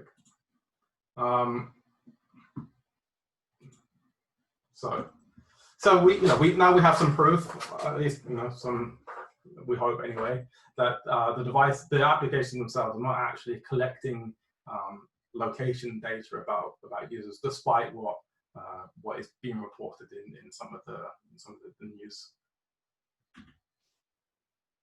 So we do see that Bluetooth is used. But yeah, as I said before, access file location permission is required for Bluetooth and Android. So de-anonymization, right? So kind of as Mark spoke about, the IDs are pretty anonymous. They don't contain any kind of person identifiable information. But again, we do want to try and verify that. And especially since if we look online, we do see things that say like this. Maybe possible to work out who is associating with whom from the app IDs. But again, the Apple-Google decentralized approach produces new ID numbers for each user every day, thwarting identification, especially with the ban on location tracking. Well, we've seen here the NHS version also doesn't use location tracking. But is it possible to see who is associating with whom? Looking at the link that was provided in that first article, they do say here the app could use device IDs. So this was to another news article. Device IDs which are unique to all smartphones to enable de-anonymization if ministers judge that they should. Now this was this memo that they talk about was in reference to the design ideas about the app. So not actually what it was doing, but when it was being designed, what they should be doing. So they say here that they could be using device ID as well. We'll see whether they do or not. yeah, so it's a potential design decision, not necessarily implementation. So I think there's two things we want to understand about the de-anonymization here. Does anything unique get sent to the server? Something that is uniquely tied to our device, an IMEI, does some kind of device ID? And then the second thing is there any tracking or device or IDs that are being sent over Bluetooth that could allow for some kind of tracking of someone? So the registration, just to remind people, so when you register for the application, in fact, we can probably show this as well. But when you when you start the application for the first time, you have to register. You receive a registration token from a notification service, which is a third party. The application will send that registration token to the NHS API, and then the NHS API will send that same token back to the notification server. So the NHS has the registration token here. And this is so that it can push some information out to you. It'll push the activation code out to you using the registration token. But also, if it needs to inform you that you've been in contact with someone with COVID, it will also send that request to you using that registration token. It sends an activation code, and then the user is asked to provide a partial postcode. It also sends the activation code that it just received, as well as the device model, and operating system and registration token. It then receives from the NHS API a symmetric key. Symmetric key. So this is used later to upload encrypted results, basically. Receives an ID and a public key. So let's actually, again, we'll see if we can look at that, because it's always good to kind of validate things and see whether the documentation is in line with what the app is actually doing. What ID is that ID in that last one? This ID, I think that's an ID that's used to tie the like if you do want to add kind of results from a physician into it, then it ties that to you. I think that's what it was. I looked at this a while ago, but we'll see. We'll see what gets back when we register, and we can take a look at it. At least I hope that's the plan. So the first thing I'm going to do is actually I need to clear the app because I did register earlier. So excuse me while I do that. So I'm just going to clear the storage so the app thinks that it's kind of fresh. And I have something called Burp Suite here, which is an intercepting proxy. And I've set up the device to use Burp Suite as a proxy. Right, so when we start the application, we see the first thing that asks us is for a postcode. I'm just going to use the one that it suggests, like the example one, because it doesn't actually do any verification of the postcode, right? So I think that, again, the reason they ask for this is just so that they can get an understanding about kind of how the virus might be moving and spreading, but it definitely isn't kind of validated or checked or anything. So now we have some, so now it's asking us to enable permissions, so Bluetooth permission, it needs, and location. So we'll allow that, which we are fairly confident is fine based on what we've looked at before. And now it's finalizing the setup. And we see that it's sending some, oh, this is crashed when it went over to, okay, let me just start this, this again.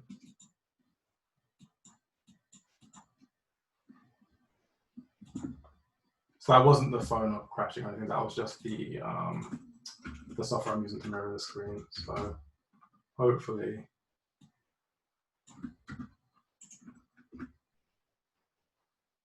that should work again.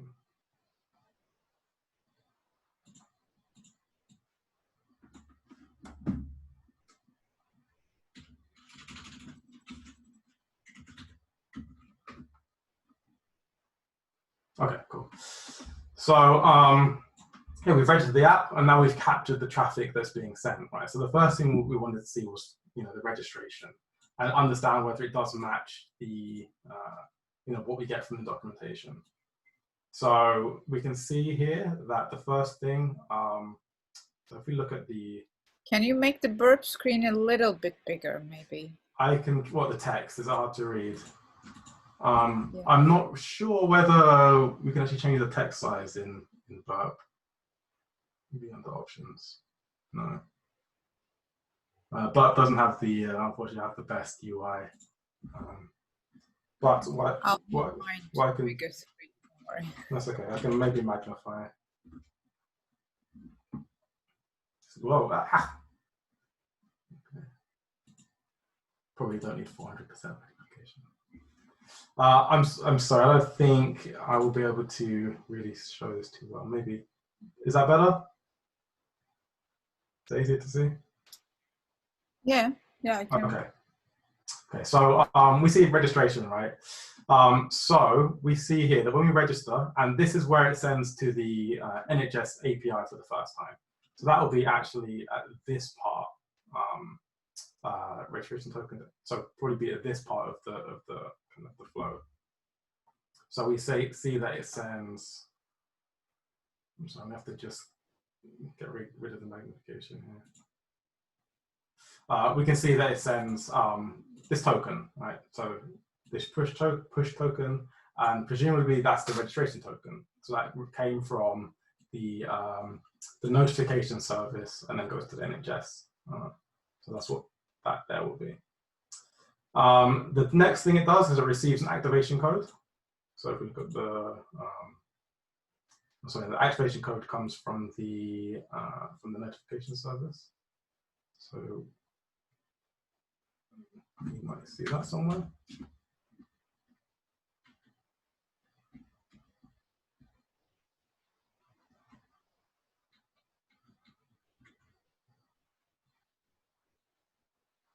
Okay, so this is the response here.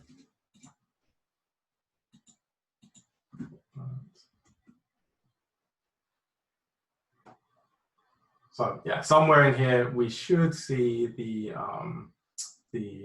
activation code coming back. I'm not sure what, maybe it just wasn't captured in burp there. The setup I'm using is a little bit flaky. I think I captured one earlier, which if people are interested, we can take a look at that later. Rustam has found the solution to the display on burp suite. Oh, okay, cool. Apparently there is a display tab, but I don't see that in. Do you see a display tab? If you can't enable the display tab, then it says you're able to change the font size. I don't see a display tab. But I think it's fine. We just basically wanted to see what the registration looked like. Yeah.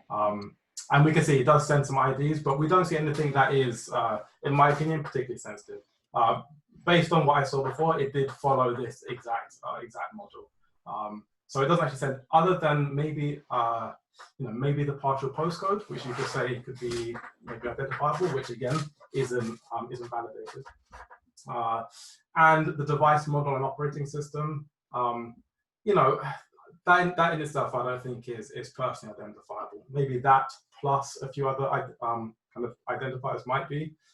But by itself, it isn't, and that's really, from what I've seen, everything that gets sent to the back end, at least it's through the registration.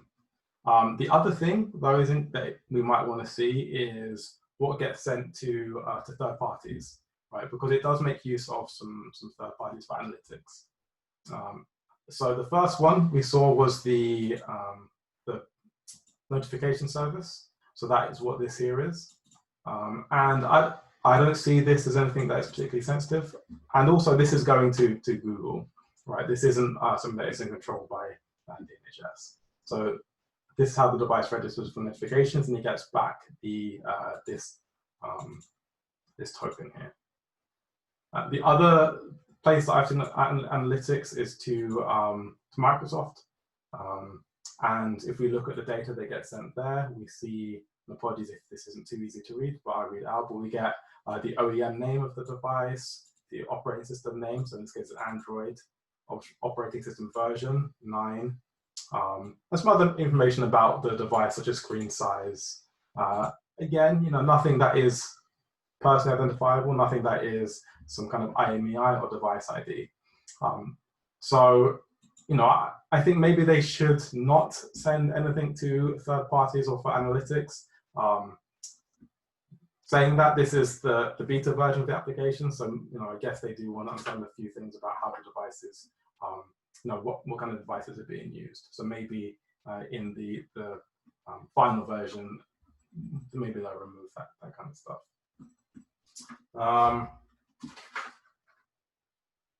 Cool. So we have a fairly good understanding now about what gets sent, and I think we can be fairly confident that there is nothing particularly sensitive that is being sent when we register.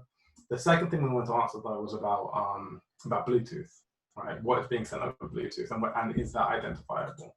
Now in Android, the easiest way I think to try and understand that is to use the functionality that will log Bluetooth requests, right? Bluetooth traffic. So on the device, you can actually enable that. So this option here, enable Bluetooth HCI Snoop block. You need to enable developer modes to do that. Once you do that, you can enable that, and then it will start to log all the data that it sends and receives over Bluetooth. Once we have that logged, we can take a look at that and analyze exactly what's being sent over the air to understand whether there's anything identifiable in that. So that gets saved on the device. So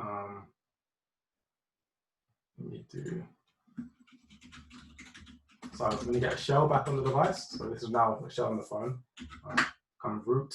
And this gets, depending on the device, the location changes, but in this phone, it's in data, MISC, Bluetooth, and then logs. Right, so that's this file here now contains all the Bluetooth traffic that is being seen. So I've left that run for a while, and I've actually got two test devices, so the actual Android phone and an iOS device. So hopefully they should be communicating with each other. And we'll see that we have some almost 8 megabytes of Bluetooth traffic that the phone has picked up. So what I'm going to do is just copy the log to the SD card. That's a bit easier for me to get. Now I will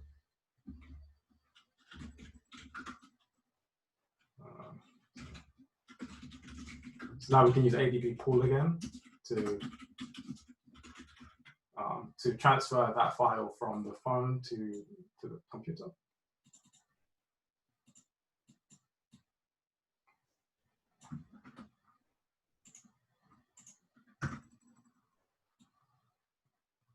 All right, so now we have that, and actually we can use Wireshark to analyze that.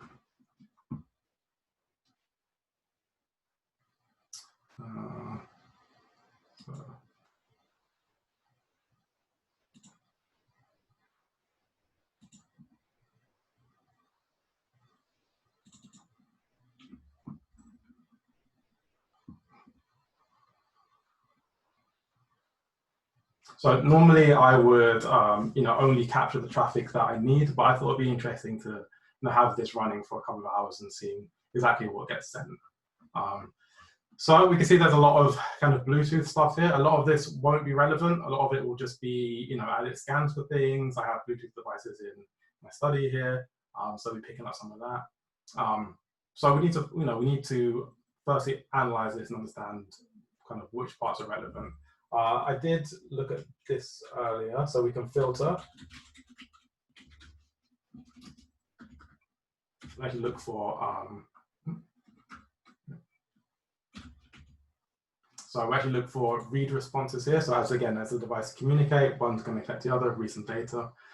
Actually, we can see here, this is what we're kind of interested in.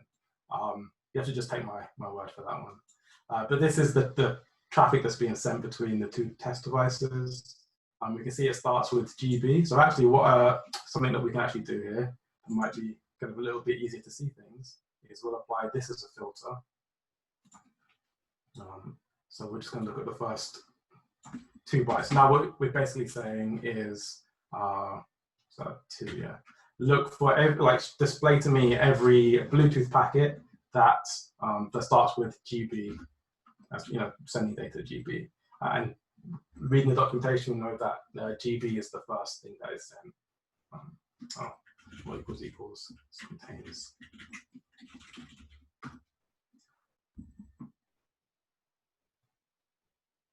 All right, so these are all the packets that are being sent over Bluetooth, and we can see that although the last few bytes of the packet does change, there's actually a big chunk here that doesn't, right? And this has been running, as I said, for a few hours.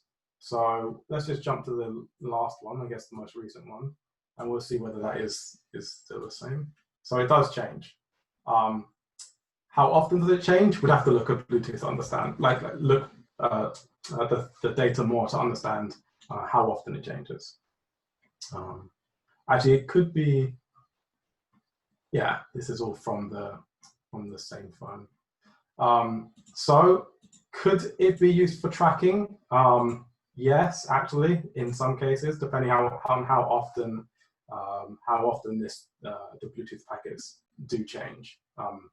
Because it doesn't change too often, but again, we have to understand exactly what the parameter is there.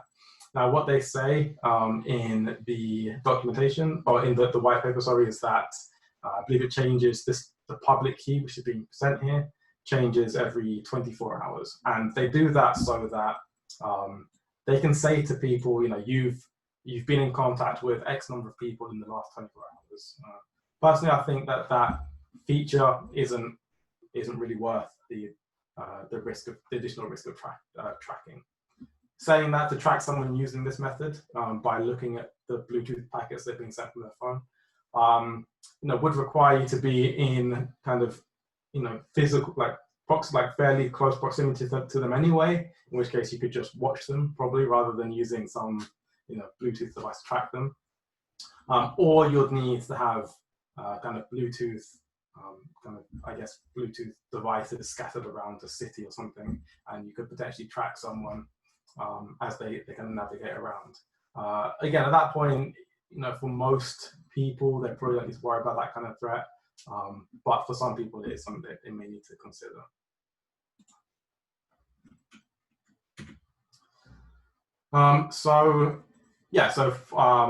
This is just a summary of what gets sent over Bluetooth, which we didn't actually verify that. We only saw the kind of the encrypted data, so we would need to spend some more time looking at exactly what does get sent. Luckily, the source code is available, and decompiling it is easy as well. But the device that downloads the public key during registration that we saw in the burp packet capture, the device generates a public and private key every 24 hours, which we will still need to verify. But again, we can look at the source code to do that. A few other things happen, and then eventually the payload that's sent over Bluetooth is the country code, which we saw GB, the device public key, which changes every 24 hours according to the white paper, which we have the ability to to check that for sure. We have some ciphertext, so some encrypted code that is sent, an integrity check, some information about the power and the time, and then a truncated HMAC. And now it's likely that this is the stuff that was changing every time the stuff was sent, but the public key wouldn't change too often. So, the weakness in this implementation, as I mentioned, someone could be tracked for up to 24 hours before the public key is changed. With the Google Apple version, it's every 15 minutes before the keys are changed. The NHS app could be modified to follow that same time frame. And again, the reason that they haven't is because they want to provide a bit more kind of data about to users, and I guess about users as well. as kind of Mark pointed out, if the private key is ever leaked, then people could be tracked indefinitely. You would be able to, assuming that you're in Bluetooth range, you'll be able to decrypt, you'll be able to decrypt a thing that you shouldn't and track people and stuff. Now, the biggest weakness here, I would say, in the NHS app specifically, is that the Bluetooth service. So Bluetooth ONG, it does create this Bluetooth service that's listening on the device. So there's a bit too much data for the device to just send out in packets in kind of advertising beacons. So actually, what happens is the two devices they do pair, they do connect to each other, and then request that data. So each device that the app is running on needs to have this Bluetooth service that anybody can connect to. In theory, this isn't such a big deal, but in practice, we do need to worry about kind of Bluetooth attacks, right? Attacks against the actual Bluetooth stack that's running on the phone. There was a vulnerability CVE 2020-0022, which was an attack against the Bluetooth stack on an Android device. So in theory, by running this application, you have to have Bluetooth open all the time. You need to allow people connect to it. So there is you are increasing your attack surface in that regard.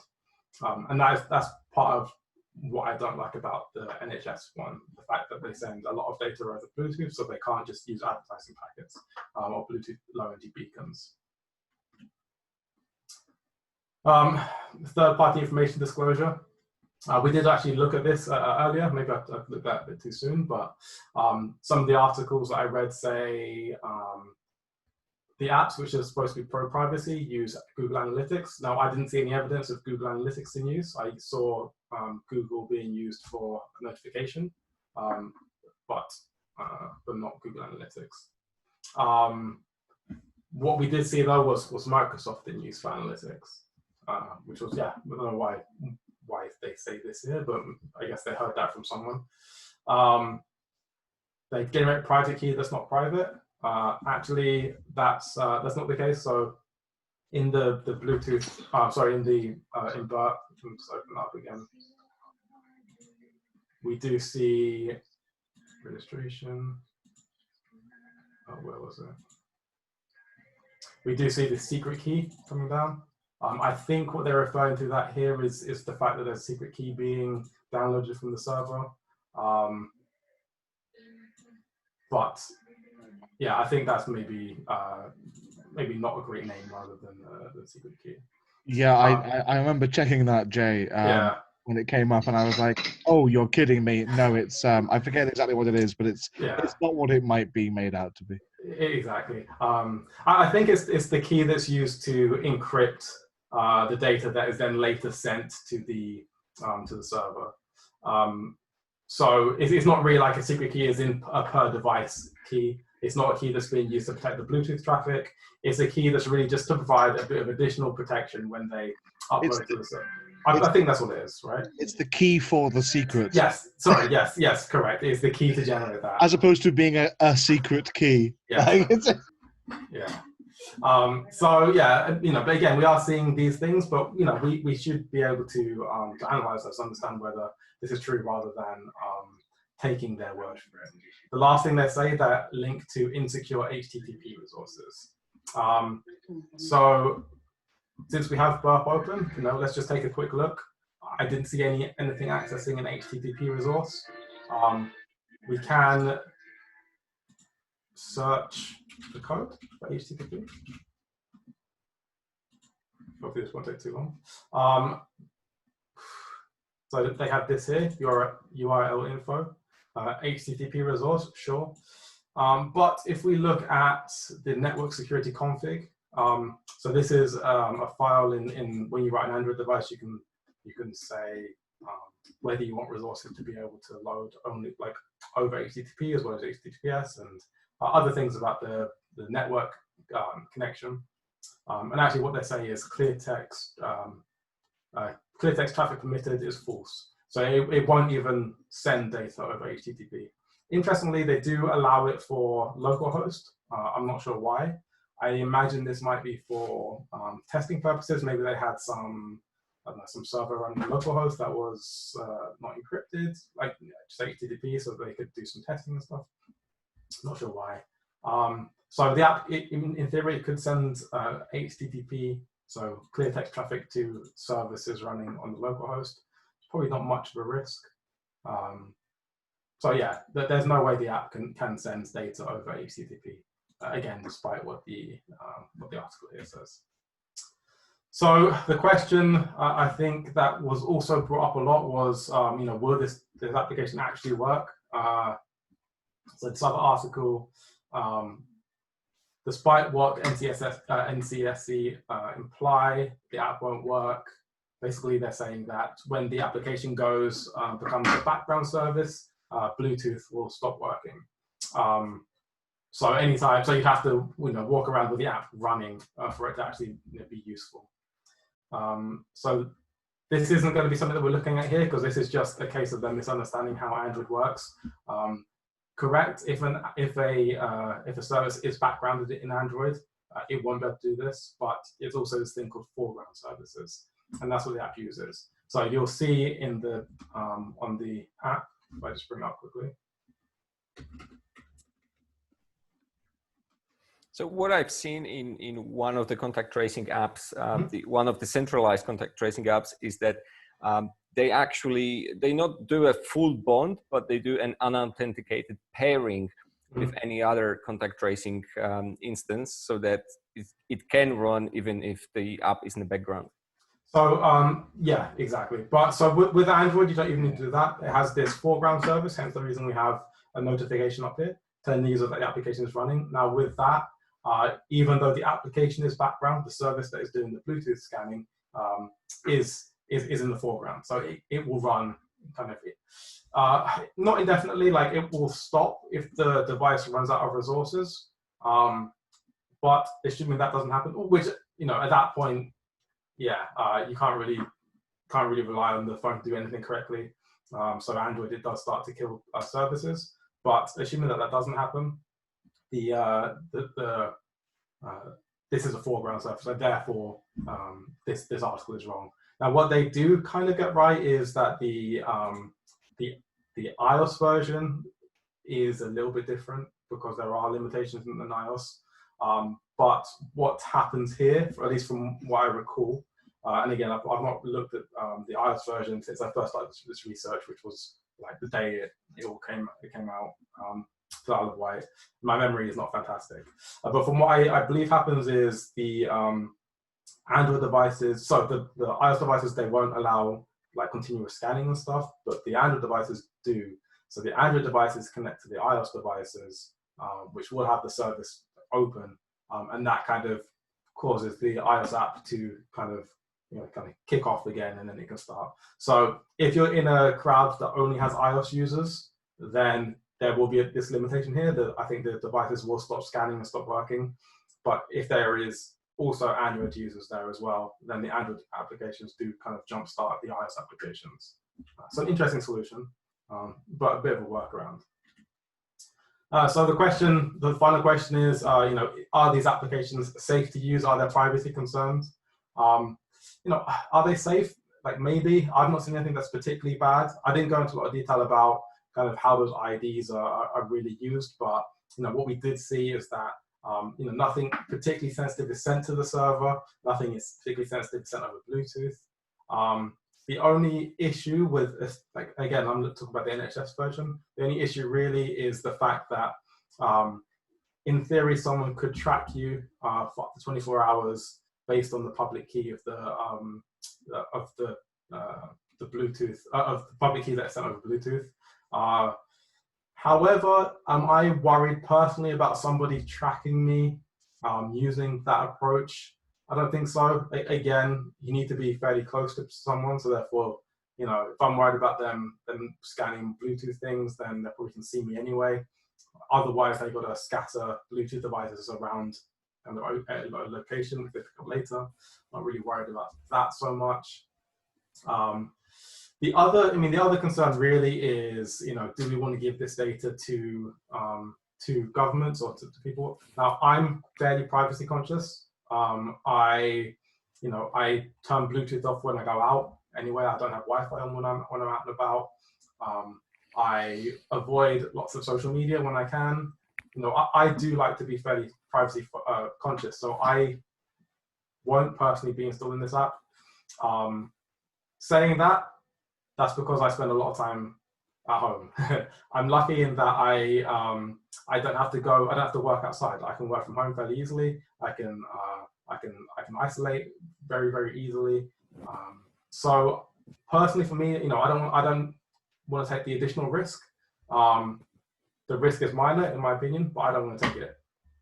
Saying that, if I was someone that did have to be out and about, I think the risk would be very worth taking. The fact that an ID that is generated for me is sent to the server if I say that I'm infected. It's such a minor thing that I think I would in that case take the risk.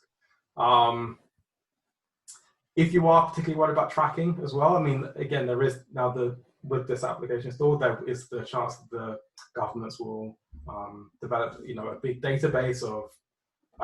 They would know kind of who had been in contact with whom, but not any information about those people. Just that ID XYZ had been close to ID ABC.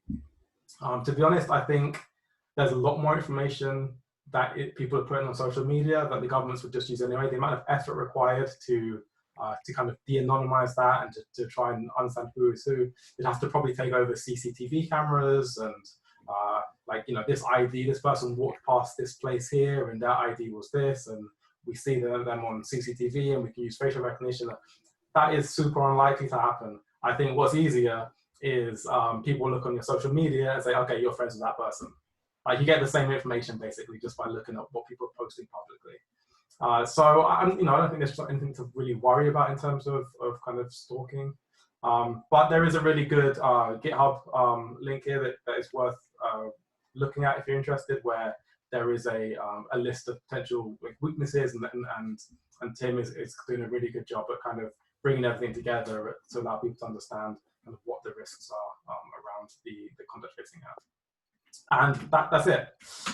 So Jakub is raising his hand. Sure. Yeah, I've got just one question or a comment. So mass tracking, yeah, definitely, it would require a lot of cost and having all of these Bluetooth beacons all over the city. But confirming that a particular person was in a particular place, a dodgy place or a particular bar, club, or politician office or something like that. So confirming that two people met, this actually can be done without much cost and with the use of the contact tracing app, right? So you could tell that two IDs were in contact, yes, in proximity, but you wouldn't know who they were. So you'd have to first understand who one of them was, in which case, yes, for some people that would be a risk. For example, a high-profile politician might be worried about that. Maybe someone that is doing lots of crime might worry about that.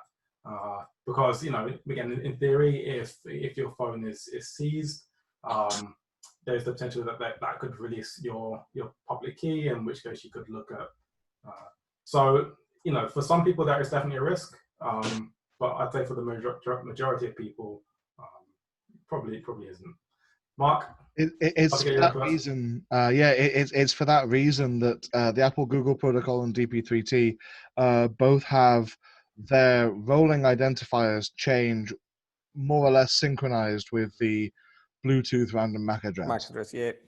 Oh, and that's a good point. So the NHS app could easily be changed to only do the 15-minute thing. But again, even that does mean within that 15 minutes you can say this person was with this person. But what you can't say is this person was at this place, unless you also knew that the other ID was at that place as well. Yeah. I just had a quick. Okay. No, go on. Sorry.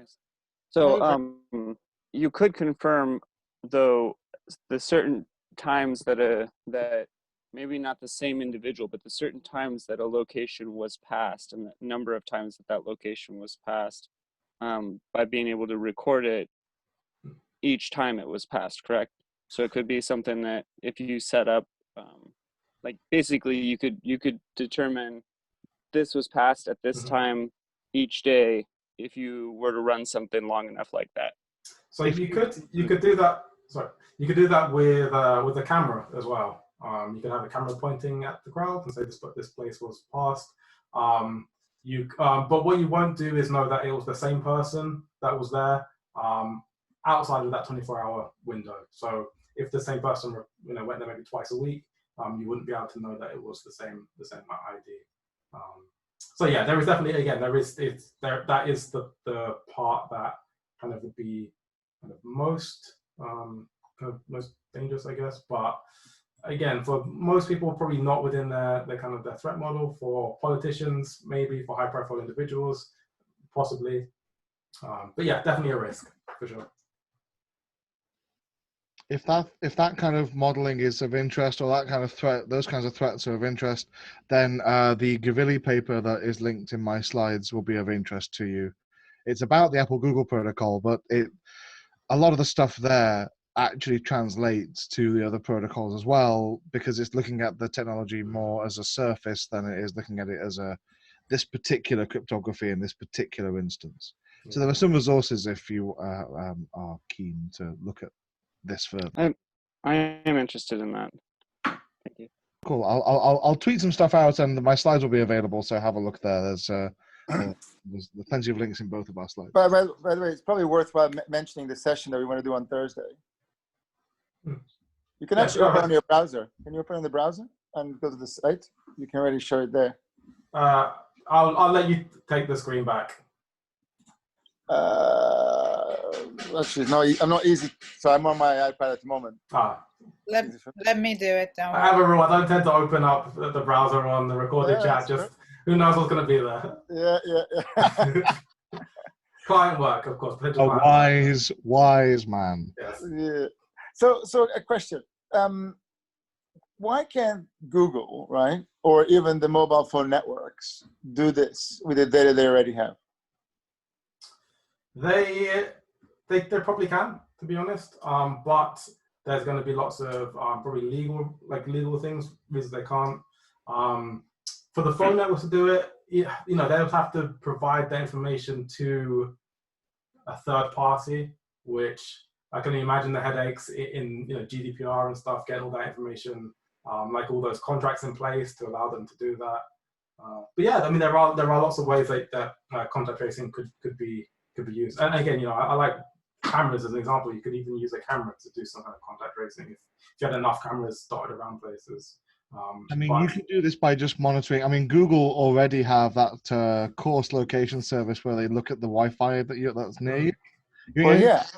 All you need is a few. I mean, you could easily, if you were Google, you could easily co-op something like that. However, that would be applicable. I think it comes down to like sort of legal and I would like to think ethical concerns around implementing that.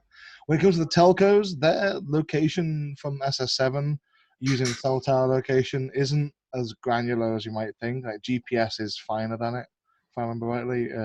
It wasn't designed for. It's designed for load balancing, as opposed to actually following a user around. More than it's saying these users tend to be in this location, so therefore we're going to do that kind of data processing. So there's a slight conflict of design for these things.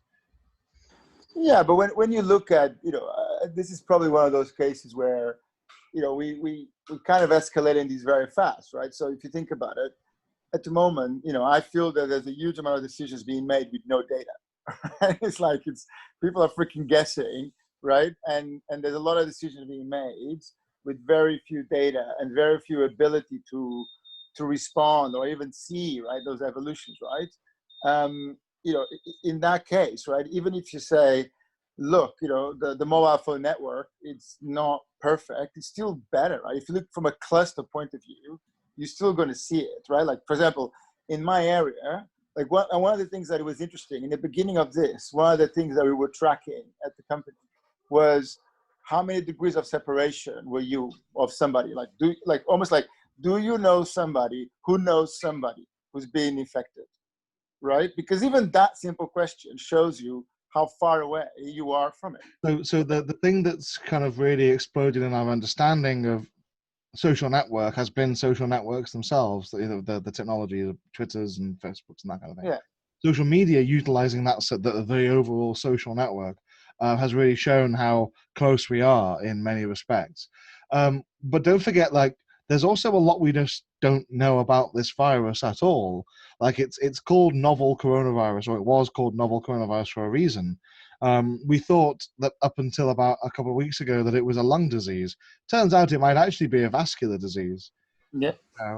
There's the real threat, and I've seen people sort of say, well, we did these Nightingale hospitals and all these things, and there's a great cost. And I was like, yeah, but we'd be reeling if we hadn't done that, because this was a completely unknown sideswipe.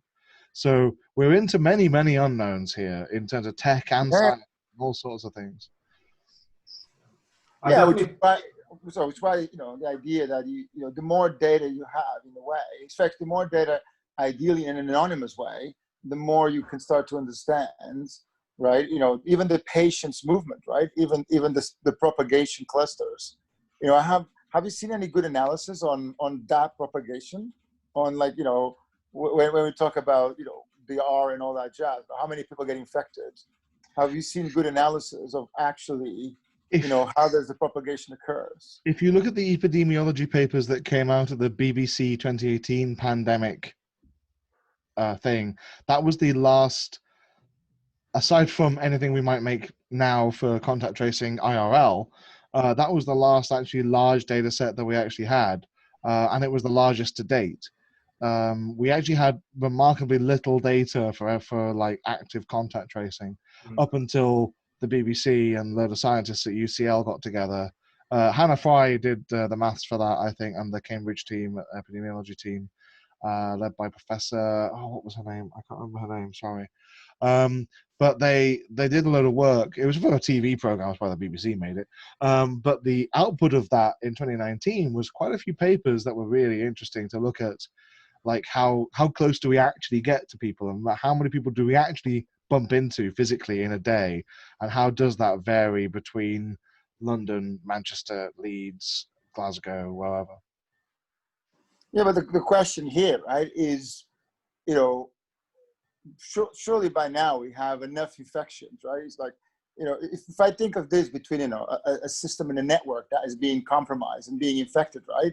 As soon as you have a number of infections going, each one of those is an opportunity to validate your assumptions, right? Each of the infections, you can go back and try to reverse engineer, when did that happen?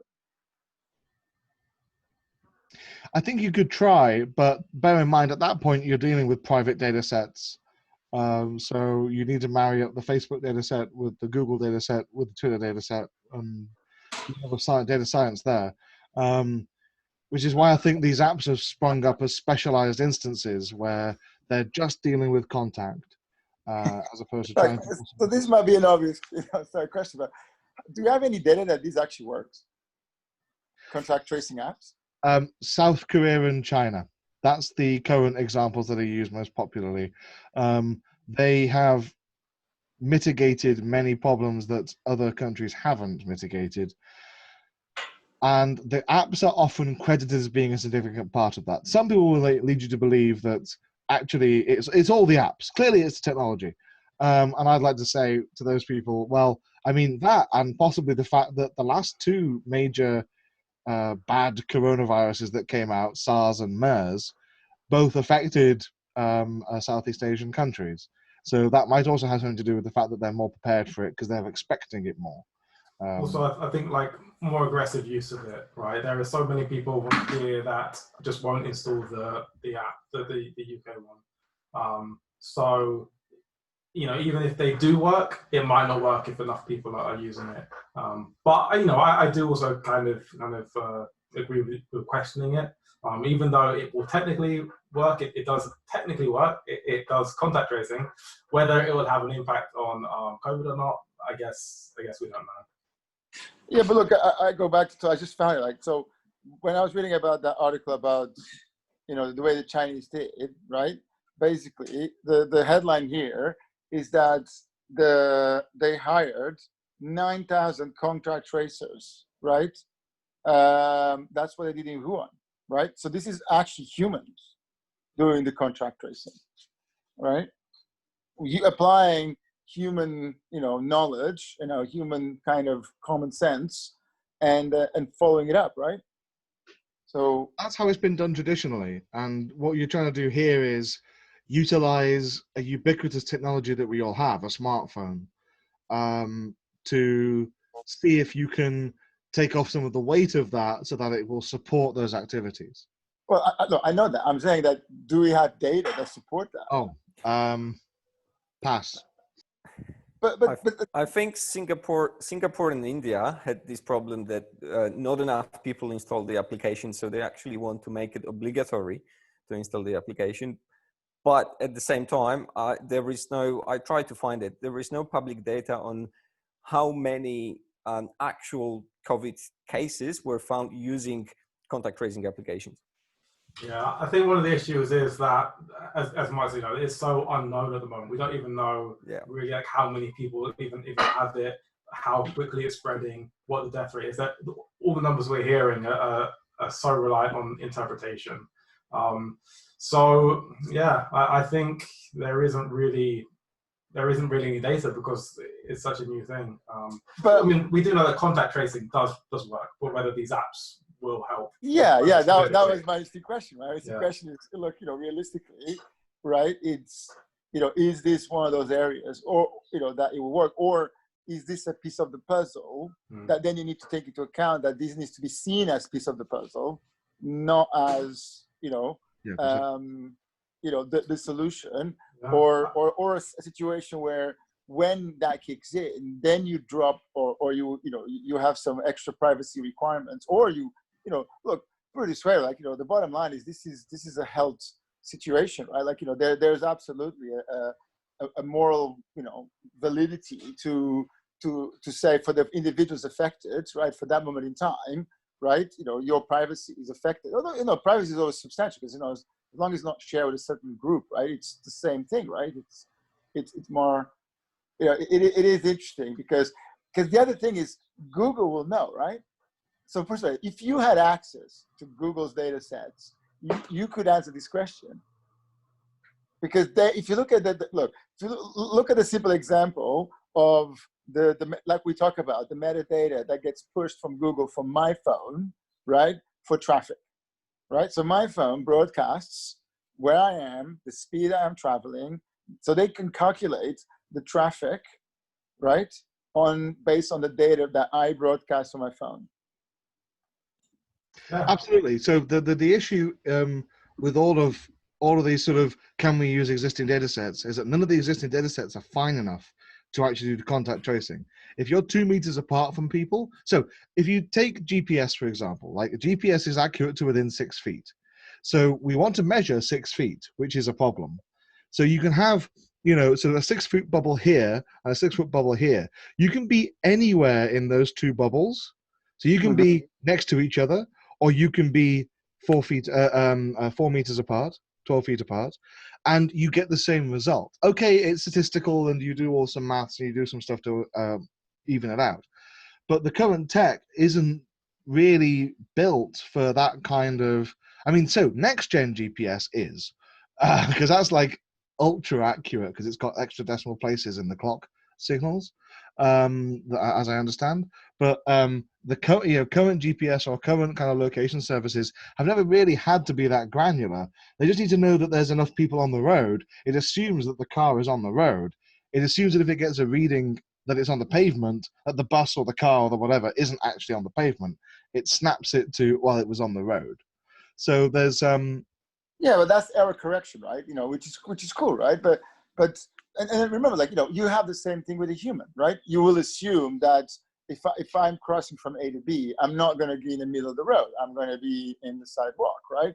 You're going to assume that if I'm start to hyper jumping, right, in my path, I'm not, because I'm, as a human, I can only walk at a certain pace, right? So you can apply that too, right? But I guess the other thing that is interesting is that during lockdown is the perfect time to do this, right? Because the number of social interactions is minimal. right? So if you think about it, like if you take, like the thing that I still struggle to understand is that if we can trace back every single case that gets infected right now, right? Or maybe a week ago until the lockdowns were a bit, or 2 weeks ago, right? If we can't trace them, we will never be able to trace them in the future, right? Because at the moment, the permutations and the connections are way lower. So yeah, it would have been easier if it was done sooner, for sure. But I don't think it's fair to say that it's it's impossible at any point. Like you can start at any point and assume people you are getting enough data and people are. But remember, now we're going to get a second wave, right? So I mean, yeah, exactly. I mean, there's always, so what we're hoping for is it's called the hammer and the dance, I understand, in epidemiology, which is you have the big spike first and then you have the little undulations after it where you have like little subsequent waves. What we don't know, I think the biggest unknown in the conversation is actually around so how many people need to have the app in order for it to be fully effective. So if you want to reduce coronavirus deaths, COVID-19 deaths by 50%, how many people do you need to contact trace? And then how many people do you need to actually have the app installed? I think we don't have the answers or firm answers to kind of those equations as opposed to do they work? I think could they work? I think we agree. We have the minimum values. So as I've said, Singapore reached around 20% and they said this is not enough.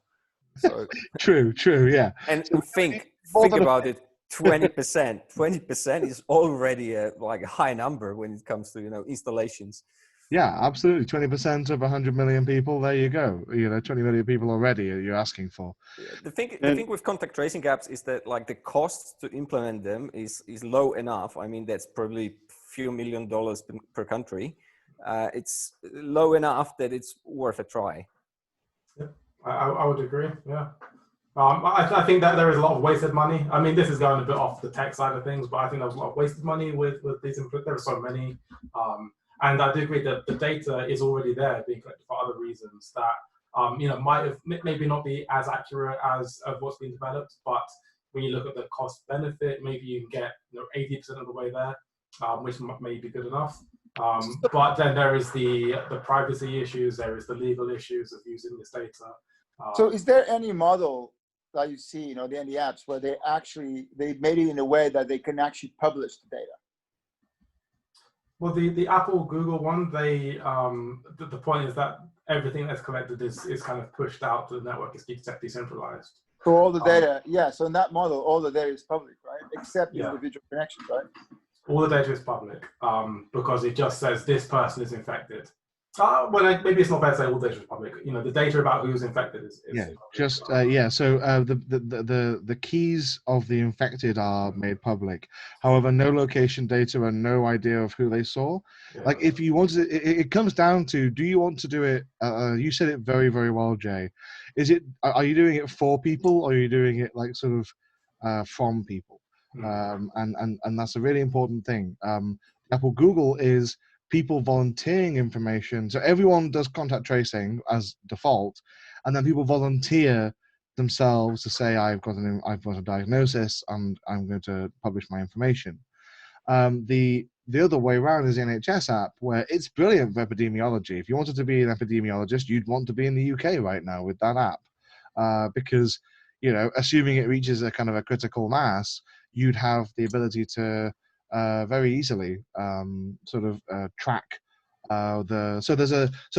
coronavirus isn't uniform across the whole country. We're seeing it's falling off quite considerably in London, whereas in other parts of the UK it's still going very strong. As I said, there's a gradient across the country. We don't currently know exactly what that looks like.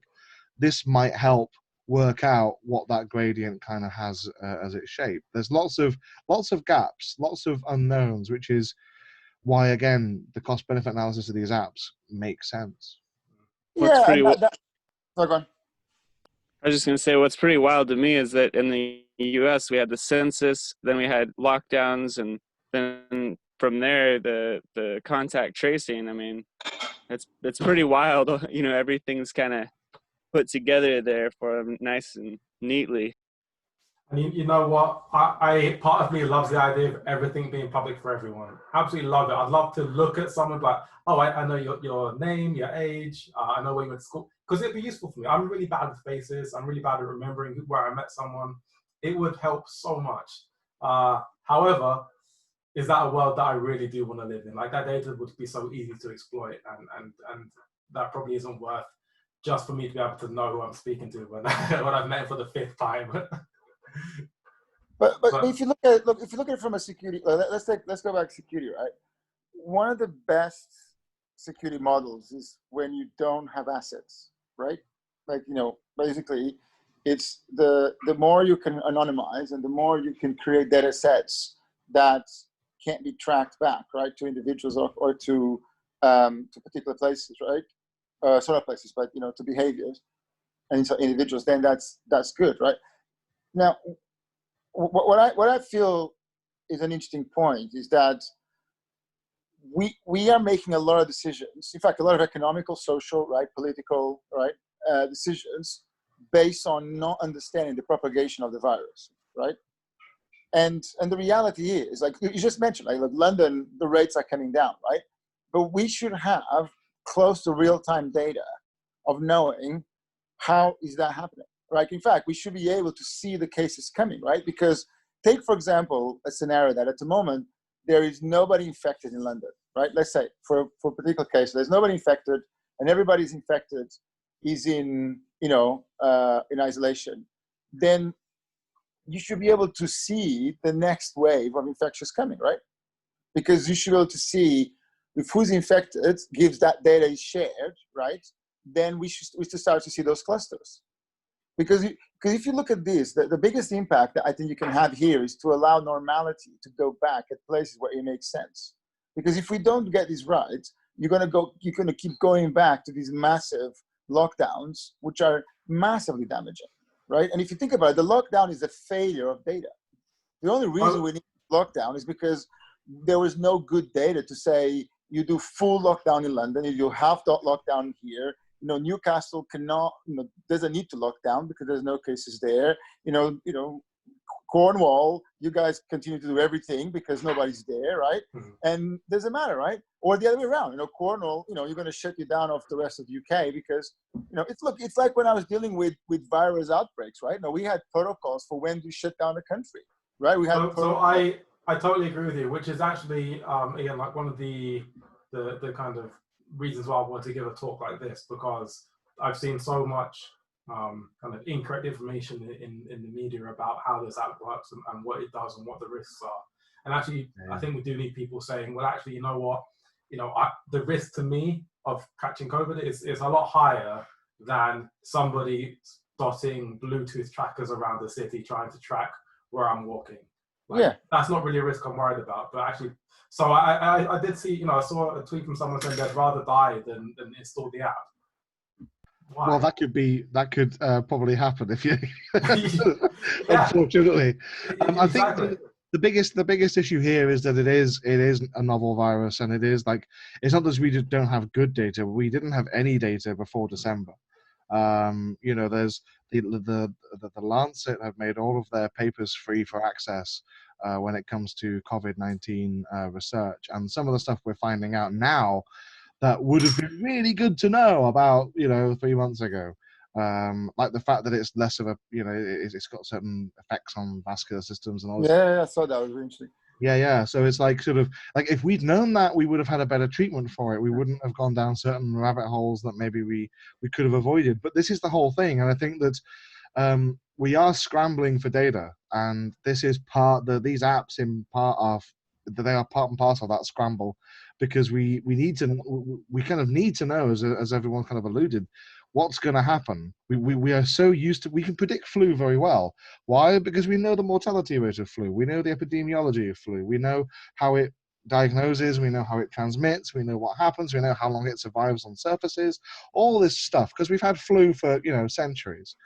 Coronavirus, SARS-CoV-2 has come along, and it's kind of like, oh, we know nothing. So we're planning in a kind of almost a cack-handed way, because as you've said, Dennis, as you said, Jay, like we just have so little information. So, yeah, but look, let's put it this way: like, if you build a system that requires more than 20% or 40% adoption for it to work, it's bound to fail, right? Let's kind of like be pragmatic, right? You know, and in fact, you know, if you look at the people around the world, they're struggling to get it to work, right? And we have a good data point. Do you remember CSP, right? Content security policies, error rate? Yeah. I don't know if you used it. CSP errors were amazing at detecting exploits. And you know what was for me the most interesting data point? For a while, people, and I remember this criticism that says, yeah, but only, for example, Chrome or only Firefox at the time supports it, right? But what was very interesting from an infection point of view is that I remember cases where we were detecting exploits or detecting CSP errors, not when we had the big population with protection, but as soon as we have a small population, right, that had the browsers that will send us the errors, we will already get the early warning signs, right? And even if a lot of the time demands that we still had to go and down and do a bit of a hunting, the complexity or like the space of what you have to look for came down so dramatically that even when we had 2, 3, 4% adoption rate, we had a lot of value.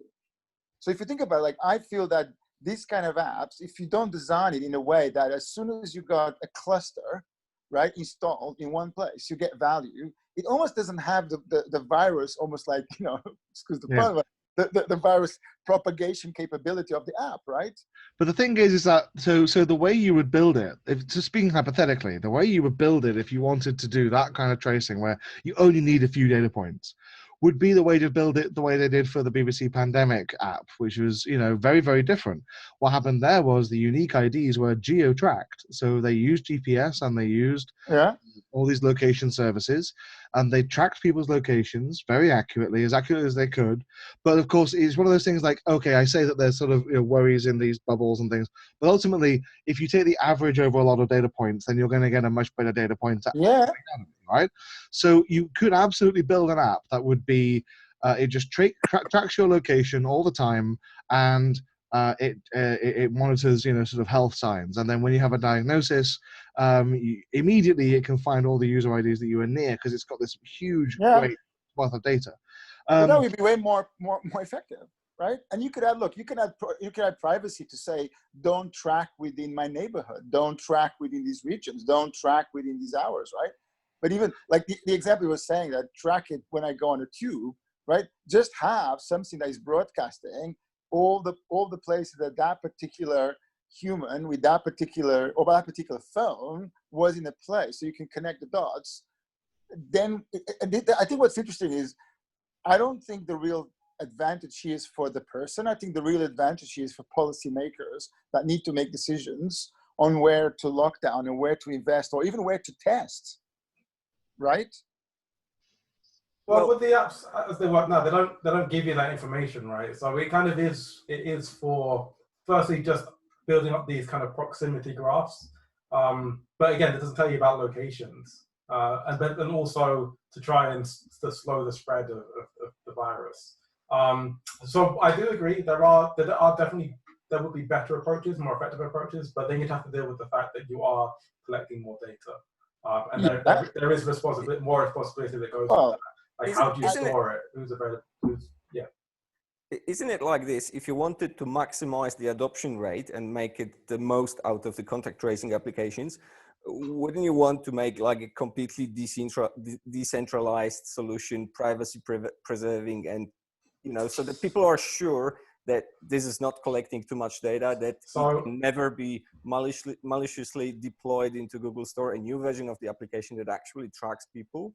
Well, so what I would say is, if you wanted maximum adaptation of it, with maximum kind of like usefulness, you wanted to collect as much data as possible and force people to use it, right? That way you would get those 2 points. But that's not going to happen, and that probably shouldn't happen. So I think, you know, the question is, how much data is okay to ask for? And given some of the news articles that I've seen, and people's comments and how they speak about it, the idea that it would collect data about location seems to be a problem. Now that probably says more about people's trust in the government than anything else. Realistically, they're okay with, with Google Maps knowing their location. They're okay with, posting pictures on Facebook about where they're on holiday. Yeah, look. The bottom line, right? It's the same thing as what happened with Zoom, right? I think sometimes and this is, I think, is a good example in security. We actually are, interesting enough. Security is actually introducing risks to the system where sometimes it's easy to lose the objective, right? So like I said, Zoom and remote conference is a good example. And for a long time, a lot of the security teams kept saying, "Oh, Zoom is insecure. You do all that stuff." And again, like some of those things are movie plot theories, right? Like, yes, anybody who can attack you through Zoom can, has 25 other reasons to attack you, right? And can break into your system way more easy than hacking into freaking Zoom, right? And I think the bottom line is, anybody who's worried about privacy, they should be using a mobile phone, right? Like, that's the bottom line, right? Or like you say, break half your phone before you leave the house, right? But the problem here is that not having good data is basically allowing our governments, right, and our companies to make bad decisions. Right? That's the bottom line today, right? Like, when you lock down a country or a region or a high street, that is a hell of a decision that has massive implications for unemployment, for society, right? And that is because we don't have good data. I totally agree. But again, it's just about trying to get the balance between how much data do we trust our governments to have about us. Yeah. And from a security point of view, I think what we should be able to provide is a solution, right, that addresses those concerns, right? Addresses the privacy implication of the individuals, but actually makes it usable, right? And I think sometimes the problem here is that you do have to write the business model of what you're trying to do, right? You have to go back. Sometimes the best way to answer a question is to rewrite the question, right? The best way to find an answer, right? I remember doing this project with banking companies, right? Where the solution that we gave them was to remove the amount of data that they collected, right? And they're like, "Oh, we need all this data." We're like, "Why? Why do you need all that stuff?" That with GDPR. Exactly. Well, why you need all that stuff? Like, we can dramatically simplify your entire architecture as long as you don't track this data. So I think what's interesting here is that if we take the step back and say the point, for example, of the contract tracing apps is not to allow me to know that somebody else got infected, because I also think that model is broken because it relies on the individual to report. There's a lot of economical and social reasons why they might not want to report it, right? There's all sorts of other things that might happen. You might change your phone. For me, that's what I want to explore on Thursday a little bit, right? I think there's tons of gaps there, right? But also, what I think is very powerful is the data that we could collect. And then to think about how can we collect that data in an anonymous way so that you get to make good decisions, but you create data sets that could be used, not even maybe around the world, right? They could literally be used by anybody because you could be publishing those data sets. Well, there is also like I said before, but the reputational part of it, or the how people feel about it. I think people feel a lot better about a Bluetooth beacon versus the potential for location tracking. So even if you had a version that was completely anonymous, but was still doing location tracking, there'd be enough people worried that they probably wouldn't install it. So at which point. That's fine, man. Like, look, again, I go back to, you need to create a model that doesn't require a large chunk of the population for it to work. Yeah, I think there's also something interesting that you sort of pointed out with respect to like sort of the security creating problems that don't need to be there. I point out at length what I call the over engineering of the NHS cryptography, because you don't need to go that far. You're introducing more places where you're relying more on this single point of failure. So the whole system has this entire thing that is this one key, and you can easily have a key per user. There's nothing that says you can't, like space is cheap, compute is cheap. You can generate a key for every single user and you would fix the problem, because if a key gets compromised, one key gets compromised, you've got a million others, 10 million others, so there's risks in terms of some of the architectural decisions that I've seen being made, in like looking at the cryptography, looking at the architectures, looking at the way we're handling the data. That is not inspiring confidence to give them more kind of overview on certain aspects. But you're absolutely right. Like, if we can't get adoption, then we have to find a way of either inferring the data that we need or actually actively collecting it. Look, and the model for us. Sorry, I'm just kind of curious before, because I feel like we could talk about this forever. But I'm just kind of curious, how do people feel about the app? I mean, I just asked it in chat, but would people install it? Do they feel worried about the data that's being collected, or has maybe what we've seen today stopped you from being worried? Do you care about privacy?